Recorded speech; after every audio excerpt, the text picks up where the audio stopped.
as a procedural motion and allow us to do the work on your behalf for the benefit of the citizens who have raised concerns and the country in general.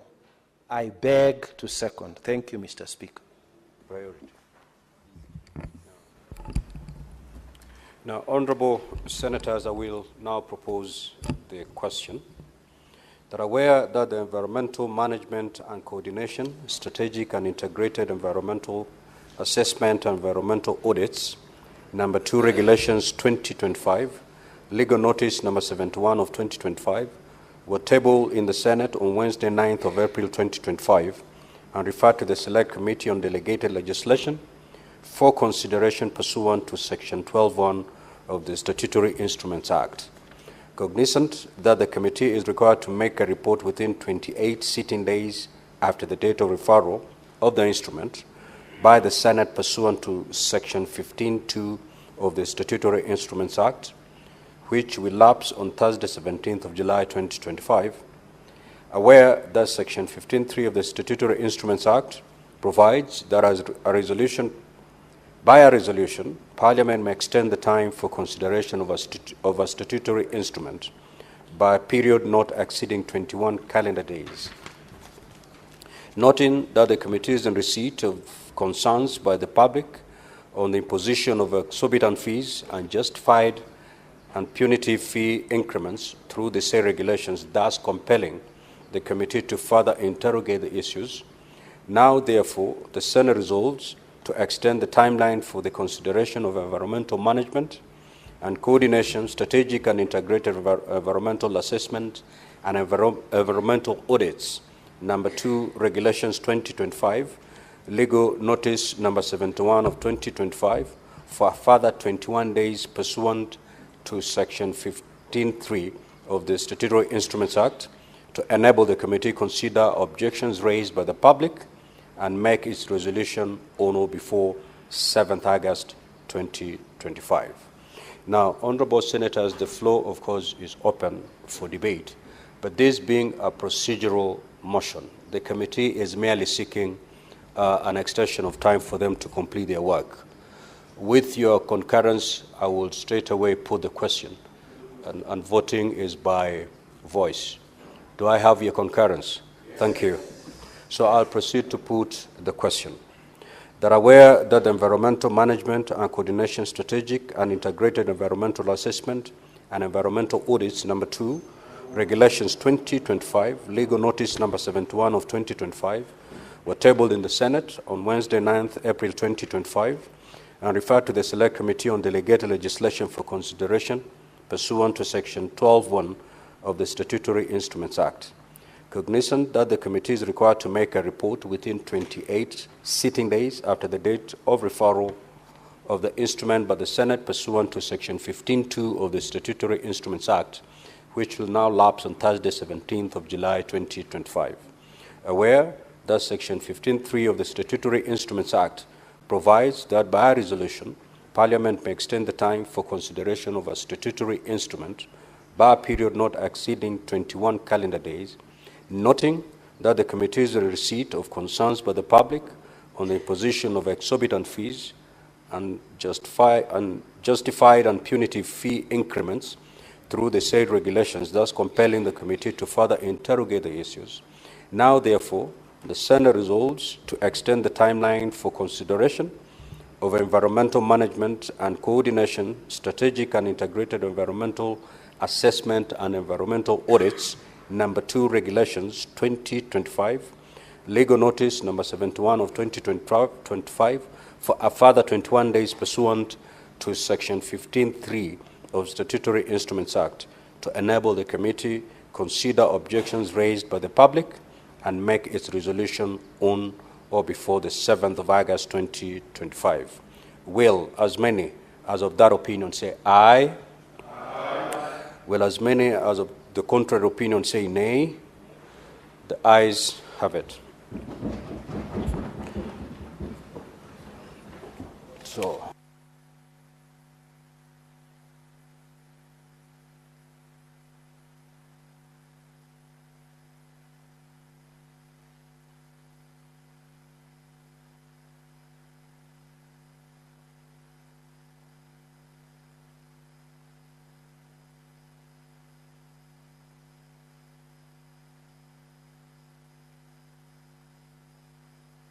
Honorable Senators, pursuant to Standing Order 45-2, allow me to reorganize the sequence of today's order paper. We will proceed to order number 7 and thereafter proceed to order number 18. Once we are done with those two, we will resume normal flow as contained in today's order paper. Clerk, you may proceed to call the order. Order number 17, the Equalization Fund Appropriation Bill, Senate Bills number 7 of 2025. Second reading. Senator Ledama Olekina.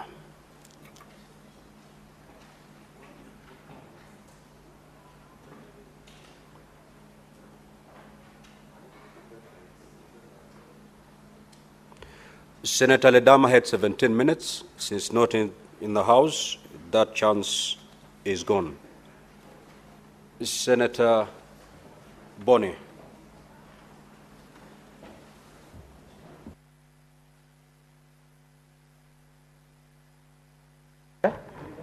No. It was moved by somebody else. Thank you, Mr. Speaker. Mr. Speaker, this is a very important motion which sits not just at the core of the letter of the Constitution. More importantly, the Equalization Bill was about the spirit of the Constitution of Kenya 2010. Mr. Speaker, the spirit in the sense that in 1965, there was a misguided paper that locked out the so-called the Northern Frontier districts because they were presumed not to be contributing enough to the economy. In the process, Mr. Speaker, Mandera, Turukana, Wajir, Garissa, and so on, up to 14 counties, were left behind. So when we were in Bomas in 2005, and I would like the leader of the majority to be very kind to me on this one. In 2005, Mr. Speaker, he was in class 2. When we were in 2005, in Bomas, speaking to this spirit, we saw the need to make sure that the wrong that was done against Kenyans from these 14 counties would be righted by putting a quantum of 2.5% of the budget specifically for purposes of ensuring that we fast-track health facility development, roads, electricity, and access to health. And therefore, Mr. Speaker, as we speak this afternoon, I really wonder why we have never. What is the point of order, Senator from Mombasa? This one was in class 4.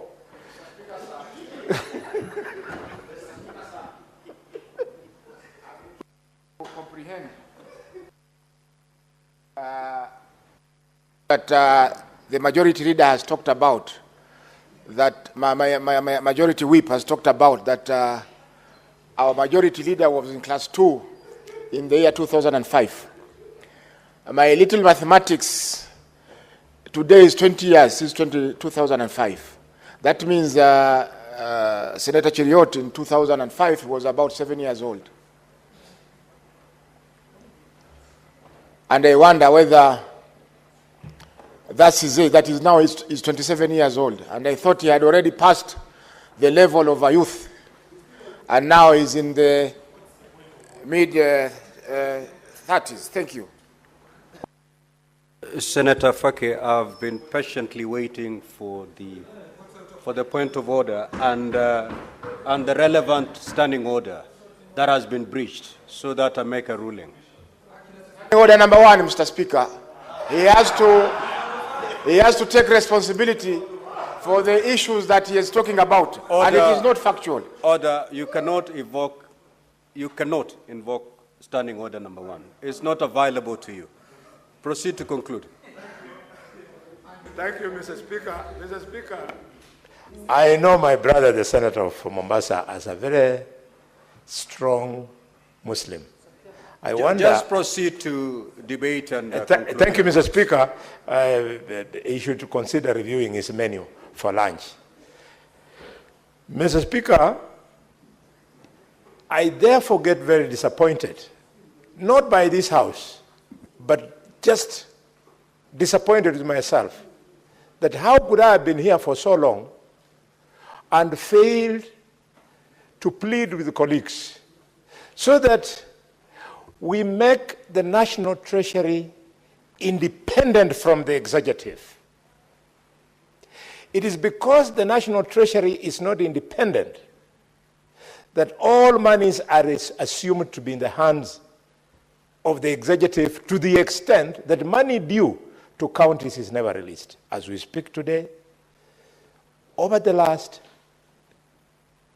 now almost 17 years, the counties that were supposed to benefit from this money, they are yet to get. What is more, because of something which I don't understand, and once again I want to invite the senator for Mombasa to help me, because I was not here last time in the last parliament. What happened? How did you, as senators, increase the number of beneficiary counties from 14 to 34? Mr. Speaker. Senator for Kakamega, would you wish to be informed by the majority leader? Yes, I asked for it. May I proceed? Mr. Speaker, if the whip of the majority will be patient when I'll be making my submissions, because I was part of the Budget and Finance Committee that recommended that expansion of the list of beneficiaries, I will give reasons to him. So probably if he hangs around the House later on when I get an opportunity, Mr. Speaker, I'll explain why he's asking and the justification.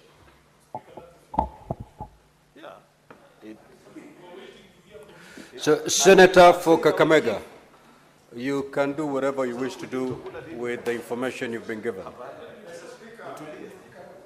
Speaker, you have had, if it wasn't because of my cause, wait for the mic, wait for the mic, wait for the mic. Sorry, Mr. Speaker, you have heard the leader of the majority. If it wasn't for the fact that he is my boss, I would have requested you to exercise for the first time in this House so that members can know something called a frivolous point of order. A frivolous interference with my debate the way he has done. He thinks I don't know what they did. In fact, that finance committee must have been one of the weakest. Mr. Speaker, in that committee, they recommended that amongst these 17 counties should be Kericho. Kericho, which enjoys rainfall 11 months out of 12 in a year. So that they would go and fight with Turkana money meant to fast-track availability of water to the people of Turkana. Was that a committee worth celebrating, Mr. Speaker? Yes. In fact, if leadership was acquired through competitiveness, then leader of majority would have found a very difficult interview to make it to high office, because it is a very serious offense. I say this with maximum respect, no tribalism in my heart, because even back home in Bungoma, Bungoma has been allowed to benefit from this money. It's not supposed to. No. That must be relooked at, and this House, because we are a House of equity, equalization fund should be accessed by only the 14 counties.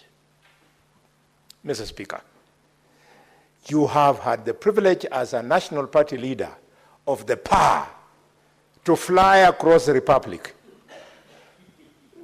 Mr. Speaker, you have seen how the countryside of Kenya just looks like. You don't even have to be educated by anybody to know that this one is deserving, this one is not deserving. We have to build patriotism in this country by saying that our brothers left behind, we hold their hands, we move together. You know, Mr. Speaker, when this debate was going on at that time, and Edwin, this one will amuse you, Sifuna, there's somebody Who said, no. Honorable Bone, Yes. you refer to your colleague as honorable senator. Yeah. You may not mind, but the language of the House, your brotherhood is outside this chamber. May you extend that relationship. Thank you, Mr. Speaker. In this chamber. Mr. Speaker, you know, sometimes it's so difficult to think in vernacular than speak in English. When I was thinking in Kiluya, in Luya culture, a younger brother like this one is always your baby. So sometimes I forget that he's a senator because he's my younger brother. It was actually a statement of love. Senator of Nairobi, you'll be amused. Some of the people who insisted that this should not be the case, no sooner oil was discovered in Turkana than they ran and bought blocks of fields in Turkana so that they become property owners in speculation that probably in that block he has bought, then oil will be struck.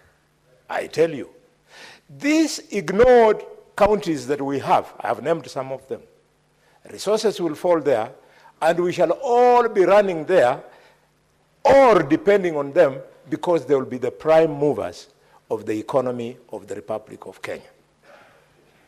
Mr. Speaker, having said that, I therefore want to amplify my thoughts on an independent national treasury. We should make the national treasury independent so that no phone call comes from the office of the president, from the Senate, from some other powerful ministry, either prime cabinet secretary or minister of interior, to force them to push money to some areas simply because development is supposed to follow power. We would like development in this country, Mr. Speaker, to follow meritocracy. If it was following meritocracy, Mr. Speaker, the shock that I've received today, this morning, from which I'm still reeling, would not have occurred. Cabinet sat 2 months ago, announced that the road from Rironi to Nakuru, Mau Summit, Eldoret, Kabarengo, Webuye, Punkandui, up to Malaba would be a dual carriage. Today, the minister has come and has told the people of Western Province that goalposts have since been shifted to the extent that now the dual carriage will stop at Mau Summit, and the budget, which was meant to push it to Malaba, would now be used to now do a detour to go to Mai Mahiu and hopefully Narok or where. I didn't want to tell the minister because I would have been out of order because I have no facts. But could it be that the all-powerful minister for roads comes from Pomet, and this is why he wants part of that pie to be Bidwad, to go to Pomet side, to avoid it going to Malaba. This decision will have to be reviewed and possibly reversed. Mr. Speaker, you cannot lock out Western Province from such a flagship project. And even if you don't like the face of the people, mainly the men of Western, we have some very beautiful women from Western. At least use their faces to give them development, Mr. Speaker. Mr. Speaker, I say this with a lot of pain. It is only a few years ago, Mr. Speaker, that a basic thing like a national school was being given now to Western, when other parts of this country have had national schools from independence. So much so that the majority of the elites you see from my region have had to make it academically by going to national schools outside the region. It is this marginalization that makes some of us get confused, get angry with government, and this, Mr. Speaker, might stop. And if they don't want to stop it because of the politics they want to pursue, let me teach them a bit of economics, which I don't understand. Economics says Kenya's #1 trading partner is Uganda. And when you add the amount of trade we do with Rwanda, we do with Bujumbura, we do with Eastern Congo, we do with South Sudan, the goods and services that go on that road are the engine of the economy of Kenya in as far as import and export is concerned as a revenue stream. If we must grow this economy of Kenya, in this government and the government that will come thereafter, there are two minimums we must do. And that minimum is not mine. It was in Vision 2030, Mr. Speaker, of President Mwai Kibaki. It was, you dual the road from Mombasa Port all the way to the border. And it went further and said, and for information, Mr. Speaker, it's just a reminder to you, you are our minister in the East African community. You know the blueprint of the road network in the East African community, which says that that dueling will not end at Malaba, but the community will help the dueling to go all the way to the Kampala, all the way to Kigali, all the way to Goma, all the way to Bujumbura. Then we open the economy, Limb 1, and then Limb 2, LAPSET projects. Lamu, Seaport, Mr. Speaker, and then you do the roads all the way to Ethiopia and all the way to South Sudan. If we open these arteries, we will grow the economy of Kenya. We won't have to export our youth to go and look for jobs in Dubai and look for jobs in other funny places who have no idea how difficult it is for you to take care of your pregnant wife so that she gives birth, so that you educate that child. They don't know. We do it for them, and then we give them our professionals. We need to create these jobs here at home. And how do you do it? You have to open the economy. You think proactively. Mr. Speaker, I've had to emphasize this thing, and I want to appeal to colleagues. Let us make the National Treasury independent. Then equalization funds will flow, and other decentralized funds will flow. Mr. Speaker, finally, but not least, I want to use this opportunity to congratulate CS Mbadi. The Speaker, I had a meeting with Mbadi of 2 hours. That minister seems to know what he's doing. We only need to tweak him a little bit. He knows what we are doing, but he's under pressure of politics, whereby he's forced to then tweak some projects to Nyanza. Once you correct that, Mbadi is a good fit for that ministry. Mr. Speaker, with those many remarks, I support. Senator Faki. Asante Mheshimiwa Spika kwa kunipa fursa hii kuchangia mswada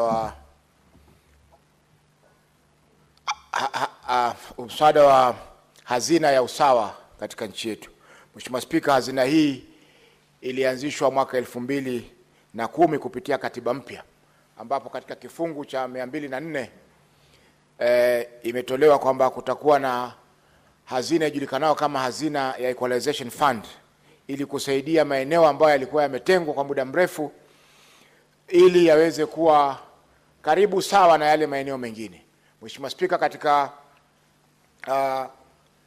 mgao wa kwanza kulikuwa na kaunti 14 ambazo ndizo zilikuwa zimechaguliwa kwamba hizi ni kaunti ambazo zilikuwa zimetengwa sana, ambapo huduma kama afya, huduma kama barabara, huduma kama za elimu zilikuwa zimetengwa kabisa katika maeneo yale, ambapo Wakenya wengi katika maeneo yale walikuwa hawakubahatika hata kwenda shule ama kupata huduma za afya kama Wakenya wengine. Mheshimiwa Spika, uanzilishi wa hazina hii ulikuwa kuona malengo mazuri sana, lakini baada tu kuanzishwa kukaingia mambo mengi ya kusikitisha ambayo yamesababisha kwamba mpaka sasa hazina hii haijatumika kikamilifu. Kwa mfano, Mheshimiwa Spika, baada ya kuanzishwa ilichukua muda mrefu sana kuweza kupata kanuni ama sheria endelezi, delegated legislation ama regulations za kuweza kuendesha hazina hii.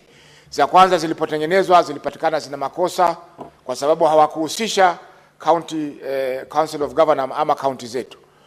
Wao wakaenda mahakamani wakaweza kuzibatilisha, tukarudi tena na tukachukua muda mrefu katika Senate ya 3 ambapo ndio tuliweza kupitisha kanuni hizo. Na pia kupitisha kwake, Mheshimiwa Spika, ilibidi tutumie mbinu fulani ambazo sitaweza kuzieleza ili ziweze kupita ndio wananchi wafaidike, kwa sababu kulikuwa na watu ambao maseneta hapa katika bunge lile walikuwa wako tayari kuzipinga ili siweze kutekelezwa. Kwa hiyo Mheshimiwa Spika, kwa zaidi ya miaka 8 baada ya hazina hii kuanzishwa, zile counties zilizokusudiwa kupata manufaa, Mheshimiwa Spika, hazikuweza kupata manufaa yale. Wengi walikuwa wamepewa zabuni za kuanzisha kazi katika maeneo ya zile county. Nakumbuka kuna watu kadhaa walinifuata wakati mimi ni mwenyekiti wa kamati ya delegated legislation katika bunge lililokwisha, kutaka kujua kanuni zitapitishwa lini ili waweze kumaliza zile kazi walikuwa wameweza kufanya na waweze kulipwa pesa zao ambazo walikuwa wanadai ile hazina. Mheshimiwa Spika, baada ya kupitisha kanuni, vile vile pia ilifika wakati wa kuamua zile county ambazo zitafaidika katika awamu ya pili. Ndio hapo sasa zikawa sasa county zimeongezeka, zimekuwa mpaka 34 badala ya zile 14 za kwanza. Kukaongezeka county nyingine 20 ambazo pia wao walidai kwamba ni wametengwa, ikiwemo Kiambu. Mheshimiwa Spika, county ya Kiambu pia ambapo kuna matajiri upande mmoja, watajiri wengi ama wakubwa upande mmoja na maskini wadogo upande mwingine, pia ikapatikana kwa ni county ambayo imetengwa. Mheshimiwa Spika, jambo la kusikitisha zaidi ni kwamba serikali mpaka hivi sasa pesa ambazo zimetengwa kwa hazina hii kwa miaka yote ambayo imepita ni bilioni 56. Katika hizi, Mheshimiwa Spika, ni asilimia ama ni karibu asilimia 20 peke yake ambayo mpaka sasa zimeweza kulipwa ama zimeweza kutoka katika hazina kuu kwenda katika zile maeneo. Kwa sasa sio county, ni maeneo ambayo yametengwa. Tulitoka katika county, sasa tuko katika maeneo. Mheshimiwa Spika, kwa hiyo japokuwa malengo ya hazina hii yalikuwa ni mazuri sana, lakini utepetevu katika serikali umefanya kwamba hazina hii isiweze kuweza kutumika kikamilifu. Na wakati tunaelekea mwisho wa hazina hii, kwa sababu hii hazina nafikiri ina kiwango cha miaka 20, wakati tunapoelekea mwisho wa hazina hii, kwa sababu tayari zaidi ya miaka 15 imekwenda, kuna hatari kwamba yale malengo ambayo yalikuwa yamewekwa na hazina hii hayataweza kufikiwa. Na vile vile, Mheshimiwa Spika, maeneo mengi pia yanaendelea kutengwa, japokuwa tuna serikali za county, lakini kuna maeneo mengi katika county zetu ambayo yanatengwa kwa sababu ya siasa. Kama mbunge wa eneo yako haelewani na gavana, ina maana kwamba eneo lako halitapata maendeleo, na baada ya miaka 5 litakuwa limetengwa kuliko yale ambayo yalitengwa kutoka wakati wa uhuru mpaka hivi sasa tumefikia. Mheshimiwa Spika, jambo lingine pia la kusikitisha ni sijui la kufurahisha ama kusikitisha ni kwamba wakati tulipokuwa tunapokea maoni ya washikadau kuhusiana na hii sheria ya equalization, kulikuja maoni kutoka kwa ndugu zetu hapa Nairobi, maeneo ya Pumwani, ambao walisema kwamba sisi pia tunataka tujumuishwe katika yale maeneo yametengwa, kwa sababu kwa miaka mingi hapa Pumwani, hapa Nairobi, kama kilomita 4 kutoka hapa katika bunge, Mheshimiwa Spika, tumekaa hapo, hatuna maji ya mfereji, hatuna huduma za afya za sawa, hatuna huduma za usafi, yani sanitation na mambo kama hayo, na kwamba wao pia wamesema kwamba sisi pia tunahitaji kupewa hazina hii ili tuweze kusukuma ama tuweze kuboresha mazingira na maeneo yetu ambayo tunaishi. Kwa hiyo Mheshimiwa Spika, na imani mimi kwamba itakapofika wakati wa kujadili awamu ya 3 ya kutumia ama formula ama mwelekeo wa kugawanya hazina hii, nafikiri kaunti zote 47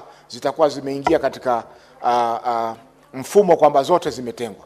Kwa hiyo Mheshimiwa Spika, tunapopitisha sheria hii ni kuwa lazima tuangalie ni njia gani ambayo tutasukuma serikali ili zile fedha ambazo zinatengwa katika hazina hii zinaweza kutumika kwa njia ambayo zitasaidia wale ambao wanakusudiwa kutumikia. Mheshimiwa Spika, swala jingine ni kwamba kuna mgongano baina ya serikali za county na vile vile yale mashirika ambayo yanatoka kwa serikali kuu kuweza kusimamia hazina hii. Kwa mfano, pesa zile ambazo zinasimamia miradi ya maji kule pwani, katika maeneo labda ya Kwale, maeneo ya Kilifi, maeneo labda ya Lamu, fedha zile zinakwenda kwa Coast Water Services Board. Na pesa zile, japokuwa sisi tunashiriki katika na hii sheria imetoka katika bunge hili, sisi kama bunge la kitaifa, Senate, hatuna uwezo wa kuweza kufanya audit ya fedha zile, kwa sababu audit yake kwa vile imepitia kwa mashirika ya serikali kuu inakwenda katika National Assembly. Na kuna mengine ambayo fedha nyingine ambazo zinaingia pia katika serikali zetu za county kusimamia miradi kama hiyo. Kwa mfano, miradi ya barabara mengine inafanywa na serikali za county. Kwa hivyo huu mgongano, Mheshimiwa Spika, inakuwa shida kuweza kukagua ama kusimamia fedha hizi, kuhakikisha kwamba zinafanya yale mambo ambayo yamenuiliwa kufanywa. Mheshimiwa Spika, wengi ambao wanafanya kazi hizi labda ni wabunge, maseneta. Kwa hivyo inakuwa tatizo kuweza kusimamia ukaguzi ama audit wa fedha hizi, ili kuona kwamba zile kazi ambazo zinanuiwa kufanywa zinafanyika, ili tuweze kutoka katika lile lindi la kutengwa na wao waweze kupata huduma kama vile sehemu zingine za nchi yetu ya Kenya zinapata huduma hizo. Kwa hiyo Mheshimiwa Spika, mimi naunga mkono sheria hii, na kwamba lazima tuweze kuhakikisha kwamba zile fedha zinazotengwa kila mwaka kwa hazina hii kwanza zinawekwa kwenye sheria, zinawekwa kwenye budget, na vile vile pia zinalipwa kwa wakati unaofaa, kwa sababu hii ni kama zile pesa za dharura. Tuliona kwamba kuna shida hizi katika miaka yote kutoka tupate uhuru, kwa hivyo tukaweka hazina ambayo lengo lake ni kuziba zile shida ambazo zilikuwa ziko katika maeneo. Kwa hivyo iwapo tutakuwa tunaburuta miguu, serikali haiko tayari kulipa, mara tunaambiwa exchequer hakuna, hiyo ina maana kwamba yale maeneo yataendelea kubaki nyuma vile vile, na huu usawa ambao tulikuwa tunatarajia kuweko kwa hazina hii hautapatikana. Asante Mheshimiwa Spika kwa kunipa fursa hii. Senate Majority Leader. Thank you, Mr. Speaker, for this chance to also join my colleagues in supporting this very important motion that responds to a need identified by Kenyans in the process of passing the 2010 Constitution, that there is need to bring equality across the country based on various factors, Mr. Speaker, which in their consideration, they sat down and thought, Mr. Speaker, that all parts of the country are not the same. And I have taken time, Mr. Speaker, to explain earlier, though perhaps the person that I informed, the Senator for Kakamega, either chose not to understand me, Mr. Speaker, was a fixed position on this issue, Mr. Speaker, and therefore found the information not useful to himself. Mr. Speaker, I am disappointed in the two members that have spoken because they are both members of Budget and Finance Committee, and they continue to perpetuate a particular thinking which Kenyans disagreed with in 2010, Mr. Speaker, because they felt that because of, without good basis, identifying and believing that there are certain parts of the country based on the general observation, Mr. Speaker, that people who live in a certain area, Mr. Speaker, are wealthy, and people who come from certain regions, Mr. Speaker, are poor. that is a basis upon which you determine whether the standards of livelihood are what being brought up to the same level nationally or being left out, Mr. Speaker. It is as if assuming, Mr. Speaker, that everybody that lives in Karen is wealthy. Yet you know within the abodes of Karen, Mr. Speaker, there is Kuwinda slum. Yet everybody believes, Mr. Speaker, that if you are to just make a general determination and say, oh, people that come from a particular region, you should never address their needs. Because people that come, I heard Senator Faki say Kiambu, for example, that he is surprised why Kiambu makes it to the list.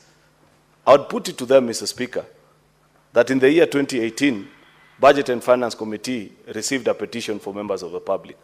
And they felt that the first marginalization policy passed by the CRA, Mr. Speaker, marginalized certain areas because it followed this kind of thinking that in the general interpretation and based on our own thoughts and ideas, that there are certain regions and there are certain parts of the country, Mr. Speaker, that are way ahead because of certain beliefs.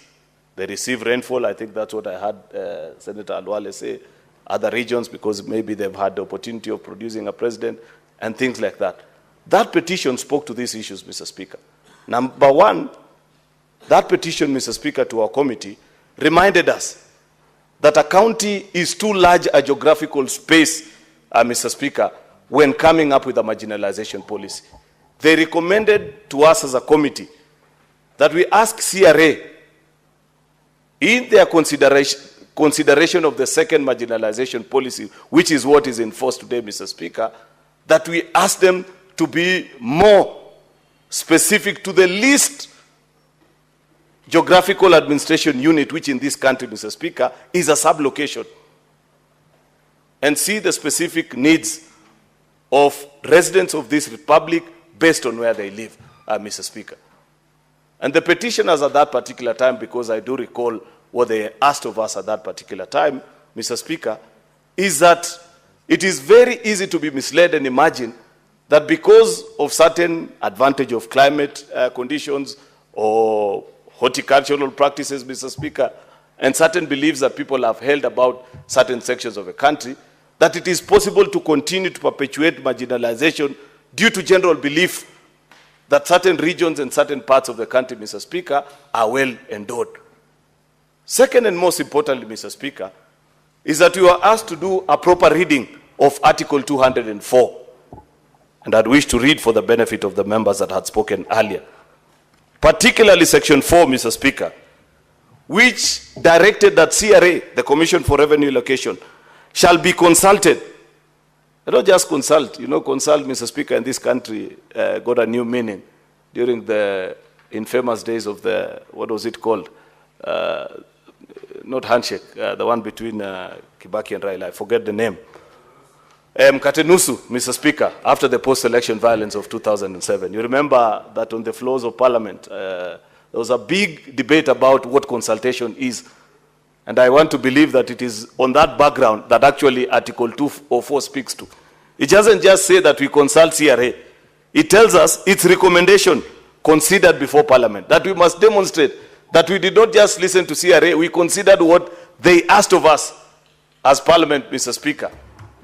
And therefore, when CRA sat down and retreated to consider and give their proposal of the second marginalization policy, Mr. Speaker, they used sublocations and they went across the breadth of this country. There are close to 50,000 sublocations across this country, Mr. Speaker, each with already determined matrices of measurement, particularly on the issues, because remember, Article 204 has asked of us that we try and bring, they use a very interesting word, to general levels of what citizens in the rest of the country enjoy. And they speak to water, roads, electricity, and I think there's a fourth item which I forget, Mr. Speaker. Out of their report, Mr. Speaker, CRA proposed to us that in their findings, there are 1,864, Mr. Speaker, sublocations that will fall under the category of what you call marginalized parts of this country. I'll put it to you, Senator Boni Halwale, because you mentioned the county and the people that I represent in this house, that it is actually true. Kericho receives rainfall nearly 11 out of 12 months. But what do you do with rainfall if you come from a part like Soin and Soliat, Mr. Speaker, that the land is 90% stone? You can't farm on such land, Mr. Speaker. To build even a road in that part of the country, Mr. Speaker, because you have got to dig through hardcore stone, Mr. Speaker, is almost 5 times the cost of what 70-80% of the county will enjoy. And therefore, it was with good reason, Mr. Speaker, that CRA moved actually from the first marginalization policy, where equalization fund was being distributed based on this, what we know, and idiosyncrasies that we formed over the years, that this part of the country is rich, this one is poor, Mr. Speaker, and reduce it to the least unit of administration, and that is a sublocation, Mr. Speaker, in determination of which parts of the country get to benefit from these funds. It is also important that the report that you brought here, Senator Boni Alwale and Senator Faki, actually attest and gives history about this particular discussion. Actually, it's 1424, not 1824, Mr. Speaker. And I appreciate, because even in the report that the committee has brought out, Mr. Speaker, has told us that despite that decision, Senator Halwale, 60% still of these funds, they find themselves in the hands of the so-called, what you now traditionally refer to as deserving counties to benefit. That is a county of, and I think your report actually has a list. For example, in this bill, West Pokot will get 1.8 billion, Turkana will get 1.8 as well, Mandera 1.2, Wajir 1.2, Samburu 1.1, Garissa 1.1, and Baringo 970 million Kenya shillings, which tells you that they have not departed completely from the initial thinking that there are certain counties which generally, Mr. Speaker, suffer the bias of having been left by the rest of the country with regards to provision of services on those 3 or 4 aspects that the Constitution identified as important for the basic livelihood of an ordinary citizen of this country. And therefore, if you are found to be completely out of par with the rest of the country, then you meet that categorization, Mr. Speaker. 60% still falls under those particular counties, and the rest of the 40 is shared actually.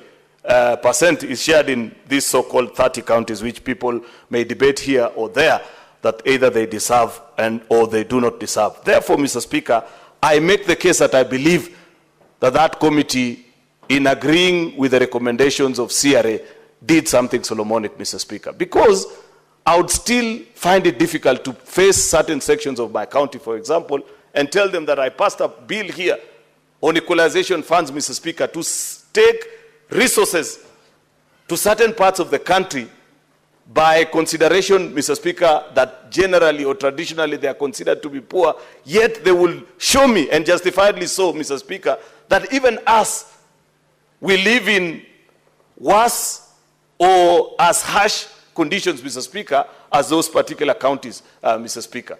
And the same can be said of all these 1424 sublocations that have been listed in the second marginalization policy. Therefore, Mr. Speaker, if my colleagues hold the view that it was a wrong departure by CRA and by us agreeing with them, Mr. Speaker, I want to believe that this is the year that CRA is actually doing their consideration of the third policy on marginalization. It will be interesting to see what the present committee will do with them, and it will be of importance to convince us as a House, Mr. Speaker, to know why we need to depart from that particular logic. And for your information, colleagues, that committee actually was chaired by a senator from the north, the Senator Engineer Mohamud, who himself represented an extremely marginalized county, the county of Mandera. But when the facts and the figures were tabled, Mr. Speaker, he couldn't help but agree and say, this is justifiable, Mr. Speaker. That is what we need to do as a country. That any time we are making decisions on policy, Mr. Speaker, on determination, on any aspects, Mr. Speaker, we consider the true facts as they are. You know, the bigger challenge that we have as a country, and something that we must do over time, if indeed as Parliament we are to respond to the needs of, the growing needs of our people and the scarce resources that we have to distribute, Mr. Speaker, we must move to levels which have been done by other countries that have found themselves in states and situations such as what Kenya finds itself in, Mr. Speaker. For example, I know for a fact, Mr. Speaker, that generally in a country like India, when they want to pass subsidy of any nature, Mr. Speaker, that it is possible to identify direct individuals who qualify under that particular bracket, Mr. Speaker, and say, even if you're buying the same item, Mr. Aaron Cheruyot, you cannot pay the same price for that particular item with your house or domestic worker, Mr. Speaker, where they live, because you have a better spending power than that particular individual.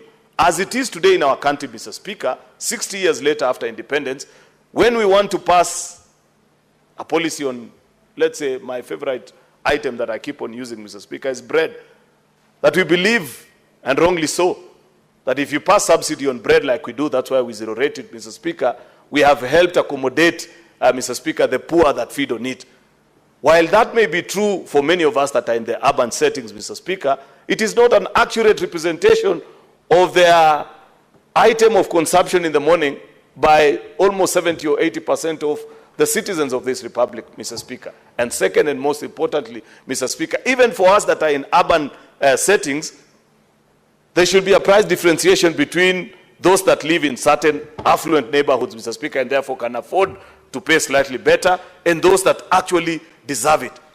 It is until, Mr. Speaker, we do something akin or similar to what CRA did in the transition from the first to the second marginalization policy, Mr. Speaker, that we will then say that as a country, indeed, we are looking out after the welfare of those that are not as endowed as others, Mr. Speaker. Otherwise, this issue of making general provisions and saying it is commonly believed that the people in Kwale, the people in I don't know which part of the country are poor. They are more rich men, sometimes, Mr. Speaker, in that particular county and can afford things better than even the so-called quote-unquote rich counties, Mr. Speaker. Yet we are not certain. Nobody has done actually a study to establish these particular facts, Mr. Speaker, on what will qualify to be a rich or a particular poor county. Yet we know Kenya Bureau of Standards, Mr. Speaker, publish these statistics. It is what we used on our formula, Mr. Speaker, when you're using poverty index, Mr. Speaker, to make a determination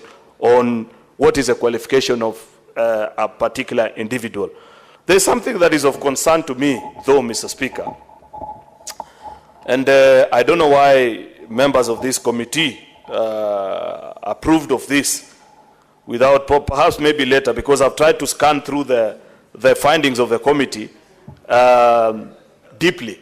And your committees, Senator Boni, together with Senator Faki, doesn't speak to the fact that the recurrent expenditure in this board that we created, the equalization board, for a body that distributes just 16 billion shillings, Mr. Speaker, is 504 million shillings. That is a lot of money, Mr. Speaker.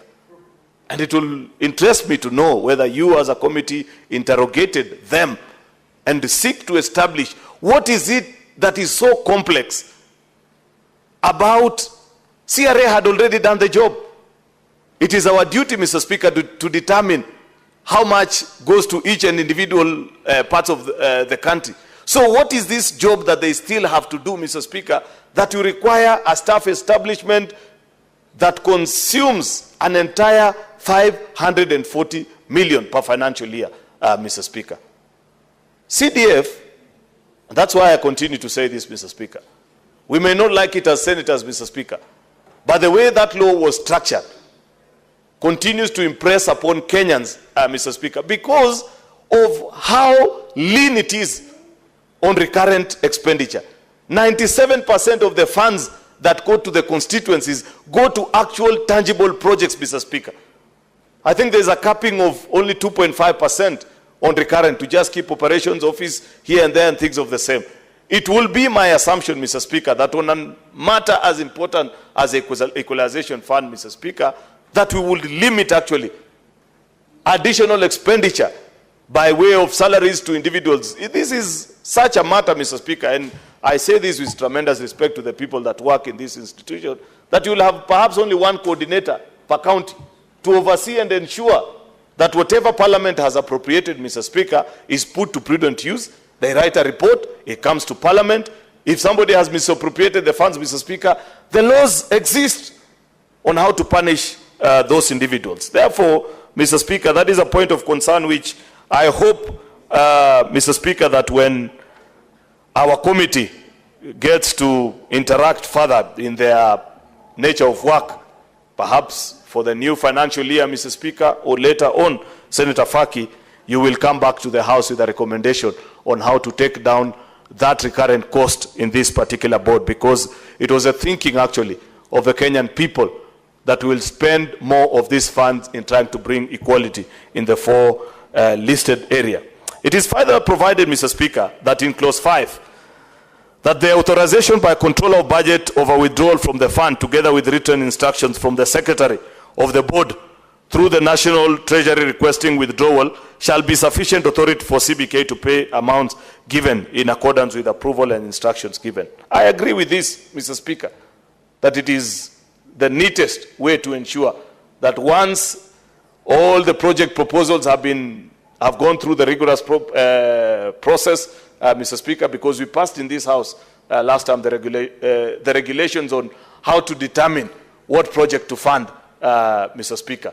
And I like the fact that the Constitution is extremely explicit on what are the items that the counties need to be brought up to par with the rest of the country. You cannot, for example, Mr. Speaker, sit and say there is a particular item that certain counties have moved far away ahead of us, and therefore we need to catch up with them. It is limited to the 4 items that I named particularly earlier, and therefore it is my hope and plea that the controller of budget sticks to those particular regulations that we pass. Therefore, Mr. Speaker, I celebrate the industry of this committee.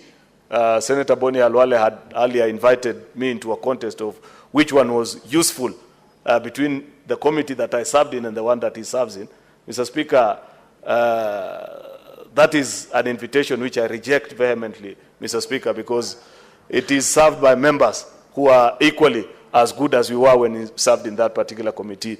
Therefore, I wouldn't wish to engage in that debate. But I've given my thoughts, Mr. Speaker. It will be interesting to listen to them because you have the chance to vary that policy later this year, Senator Boni and Faki, that you lead us even into making it better than what the second one is, which is this one. And we will gladly support, Mr. Speaker, because I believe as a country we must mature to a level of refining our processes and procedures and making them better to ensure that we respond to the needs of the ordinary citizens. And using this basis, Mr. Speaker, that it is possible even to take this further in all the areas and sector, including on development, because I agree with my whip that when it comes to distribution, for example, of road resources, Mr. Speaker, there's a big problem in the country. Senator Boni Halwale, I don't know what the minister said because I haven't had the benefit of listening, and it will be nice because to the best of my knowledge, Mr. Speaker, what I read, the cabinet dispatch, read that there shall be an invitation through privately sourced funds through PPP, Mr. Speaker, of interested bidders and individuals to build the project similar to what we have as a Nairobi Expressway from Nairobi here all the way to the border in Malaba, Mr. Speaker. If there has been a departure, I wouldn't know, and it will be interesting to know. But what you need to know further, Senator Boni Halwale, is that I have just released from the Ministry of Roads on this very hot topic, Mr. Speaker, on the securitization of RMLF, Mr. Speaker, that it is meant to pay contractors, 580 of them, that have done work worth 175 billion, Mr. Speaker. What is of concern to me, and I have said this many times, Mr. Speaker, is that those opposed to it, including that particular gentleman who spoke about it yesterday, lead on the list of the beneficiaries and people that have benefited from those road contracts being done in their constituencies and counties. What do I tell the people of Kericho when I return home this weekend, Mr. Speaker? That they are not part of those 580 contracts, Mr. Speaker, out of this first phase of securitization. You know very well, Mr. Speaker, that after the political dynamics of the last administration, certain parts of the country, including the part of the country that I represent in this house, Mr. Speaker, were completely blacklisted. Not an inch of tarmac was done in that part of the country. Today, if we are told, Mr. Speaker, that in your consideration of how to finance roads, Mr. Speaker, the government cannot do some sort of equalization like what we are discussing here, it means we stay another 5 years, Mr. Speaker, without an inch of tarmac, Mr. Speaker. While we know for a fact that in certain parts of the country, Mr. Speaker, they have even overpasses and underpasses. Very beautiful roads, Mr. Speaker, which only donkeys walk on, Mr. Speaker, because there's nothing else to do out of it. It is not fair. I want to insist, Mr. Speaker, and I have said this to none other than the Cabinet Secretary for the Roads, that this 175 billion alone is not enough. Until also, we that equally pay RMLF, that we pay and produce tea, that pay taxes close to 50 to 100 billion, Mr. Speaker, per year, begin to see the benefits of that securitization, Mr. Speaker, we cannot say it is enough. Otherwise, what will later be prudent to do, Mr. Speaker, is to ask that we operate this like a hotel. You pay for what you have consumed, Mr. Speaker. You cannot walk into a hotel and say that now, since everybody is drunk, contribute. If you took an expensive whiskey, Mr. Speaker, while I'm taking konyagi, I will pay for konyagi, you pay for the material that you took, Mr. Speaker. Otherwise, what we are being invited to is further marginalization, which this bill is speaking to. That indeed, at a particular point in time in our country, Mr. Speaker, we need to tell each other the truth and say that because there were counties that for the last 60 years were marginalized, Mr. Speaker, we provide certain funds for them to benefit, which is what this bill is asking us to do. Let us not entrench further marginalization, even in the advent of the new constitution, Mr. Speaker. With those very many remarks, I beg to support, Mr. Speaker, and hope that we can conclude on this so that the benefiting 1,402 sub-locations, Mr. Speaker, can benefit from this 16.9 billion Kenya shillings. I thank you. Senator for Nairobi City County.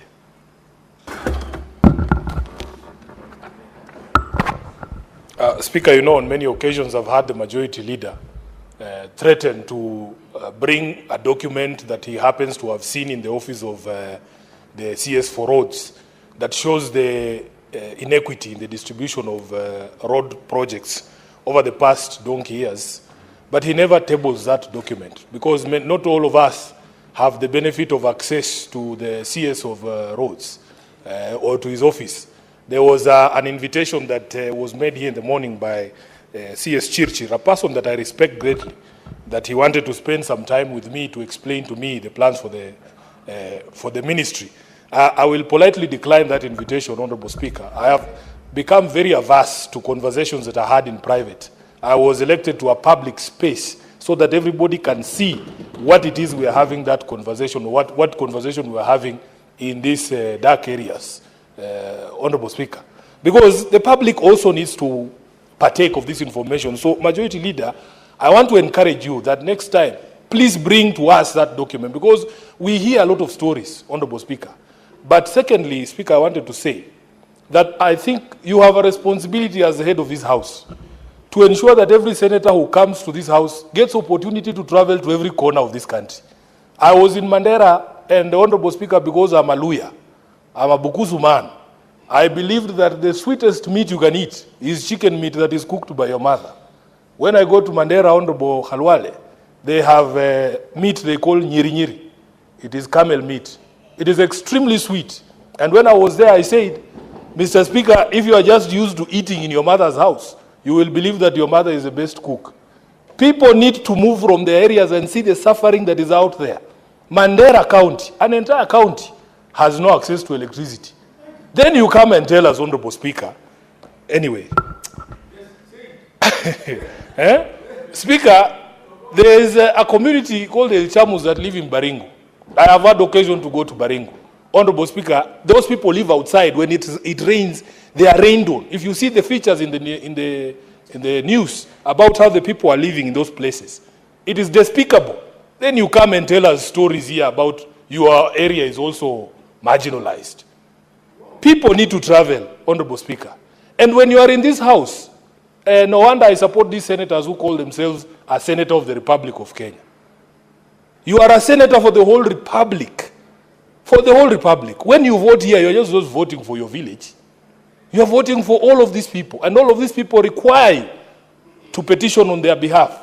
Speaker, if you look at Article 204, Sub-Article 2, the framers of this constitution, fortunately for me, when bombers was happening, I was not in primary school. I was at the University of Nairobi.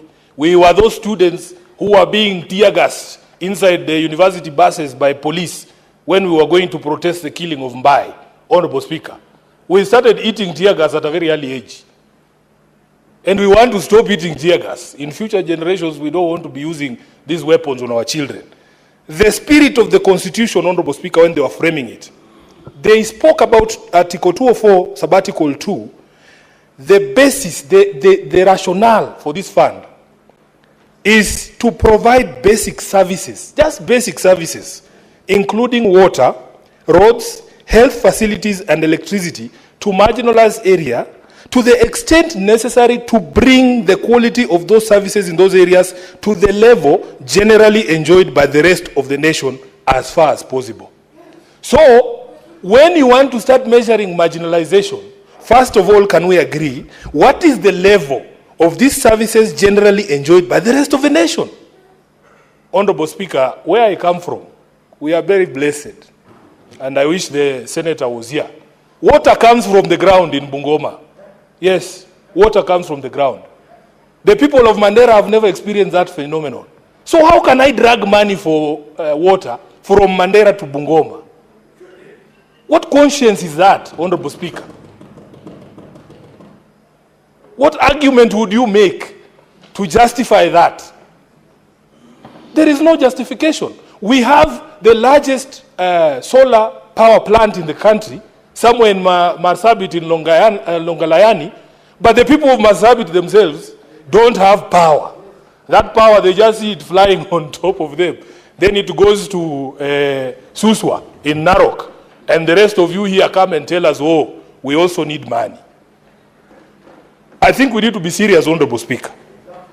So, for me really, I don't have a problem with some of the things that the majority leader has said, that there was need to relook at the formula, then we come to the smallest possible unit. There is no problem. How I wish we had done that after we had helped the counties, the initial counties, to benefit from this fund so that we realize the initial objective of this particular fund. I would have no objection. Because even here in Nairobi, Honorable Speaker, just last week, I brought a statement before the Committee on Energy. There are entire wards that have gone years without electricity. Hospital ward in Madare has gone 4 years without electricity. In Majengo, Honorable Speaker, in Kamukunji, Gorofani, people have gone for 2.5 years without electricity. In Embakasi South, there are places that don't have electricity. Honorable Speaker, the spirit of this thing is not about whether you are rich or poor. The spirit is services. The spirit is services. It's pegged on services and availability of services. If there is a road that splits Karen, on this side there is a slum, and on this side there is a golf course. You are going to the same place, you are using the service, it's the road, it is there. What we are speaking to, Honorable Speaker, is access to these services on a basic level. You go to the Mandera Hospital, Honorable Speaker, it serves 3 countries. There's people who come from Ethiopia, there's people who come from Somalia, all of them are there. A county that has seen the first kilometer of tarmac after we introduced devolution. This is 2013. People have been driving on tarmacs from the 1960s. These guys are seeing tarmac in 2013. That is what this particular provision had come to address. So even as we speak, Honorable Speaker, I have challenged you. I remember when we were doing the campaign in 2022, because we wanted cultural exchanges, we would get buses of people from Homa Bay who have never been past Nakuru to go all the way to Kirinyaga. They want to see how a potato farm looks like. How this brother of mine, what is this environment or weather that makes his hair grow the way it does? People need to experience other people's lives. We would take buses of people from Mount Kenya who have never gone past Nakuru, and who, if they are told that Bukusus in Bungoma eat people, they believe it. They have to go and see my grandmother's house and see that we eat just what they eat as well. In this house, Speaker, I'm challenging the Speaker to make sure, and I will give you a list of senators that I believe need to travel so that they can forget their mother's food and see how other people are living. So that when you speak here, Honorable Speaker, know that you are speaking for the entire Republic. So when we talk about marginalization, Speaker, people are living in squalor. My good friend here, the Senator for Narok, has a project that he invited me to join him in, just to build basic structures for the Ilchamus in Baringo. And all of you, Honorable Speaker, must join in that effort because it is a noble cause. It is a very noble cause. So, Speaker, when I see these figures here, if you talk about Samburu, Narok, West Pokot, Wajir, Turkana, Tana River, those are places everybody knows. If you go to Tana River, and my brother is here, there was a time the senator for Tana River was there in Hola when it had flooded. And I saw the condition of your people. They were living on the road, in makeshift paper houses. Then somebody is here in Nairobi making noise telling us about building affordable housing. The housing that Ledama is building for Ilchamus is more valuable to that community than some of these high-rises we are doing here. People are making money from tender for supply of materials. Then they come and tell us they are doing affordable housing. Speaker, it breaks my heart, the conditions in which our people find themselves, and a leadership that appears to be blind to what the people really desire and deserve. So with those many remarks, Honorable Speaker, I would want that we revisit the spirit, the original spirit of this Constitution. The original spirit of this Constitution was to raise the standards of these services, Honorable Speaker, to the level that we all enjoy, or majority of us enjoy. Water, roads, health services, and electricity. Until every Kenyan is on the grid, please don't tell us you are marginalized. Don't talk to us about marginalization when at least you can access a health center, even if it doesn't have all the drugs you have. If you don't have, you shower twice. You shower twice in a day, but there are Kenyans who have no access to drinking water. Then you come and tell me, oh, yes, I'm being told by the leader of the Maasai that some communities are even using cow urine to shower. And here people are soaking themselves in bathtubs, Honorable Speaker, twice a day. It is very unfair. It is very unfair. And this is a situation that we must correct. With those many remarks, Honorable Speaker, I support. Senator Wamatenga. Thank you very much, Mr. Speaker, sir, for giving me this opportunity also to weigh in this very, very important matter. Indeed, Mr. Speaker, as I like to support, it is important to point out, yes, some of the issues that my fellow senators have pointed out are mistakes, are by omission that we did since independence. Mr. Speaker, sir, I was the chair of the Energy Committee, and proudly so with some of the members sitting in the Finance Committee, with members like Senator Sifuna, Senator Redama Orekina, and we traveled, Mr. Speaker, to the northern, so-called northern frontier. And we were appalled, Mr. Speaker, that 80% of the land banks of Kenya is not connected to the national grid. Mr. Speaker, sir, it is indeed an oversight that would be done since we got independence. The effectiveness of equalization fund, Mr. Speaker, and the realization that development in any part of this country is development for Kenya. And this calls, Mr. Speaker, for paradigm shift in the way we do our politics. Mr. Speaker, sir, I hear, and I've been in very many counties, and at times it's so painful to see fellow Kenyans the way they live. But we know, Mr. Speaker, that we have the politics that we do to blame. Mr. Speaker, sir, I've said on this floor, and I'll say it again, we have a political obligation, we have a moral responsibility to ensure that we leave a secure country to the future generation. That, Mr. Speaker, sir, can only happen if we take a holistic approach in seeing Kenya as one, not dividing into tribal units, not throwing into tribal cocoons, but having a holistic approach that brings everybody on board and knowing that we can be able to bake a national cake that's big enough for everybody to be shared by everybody, and therefore acknowledging the fact that development in Kenya is development for everyone. Mr. Speaker, sir, indeed, this is not a homogeneous country. We failed in embracing our diversity, in developing the potentiality that we have in our diversity. That can happen, Mr. Speaker, sir, if some of the basic amenities are provided.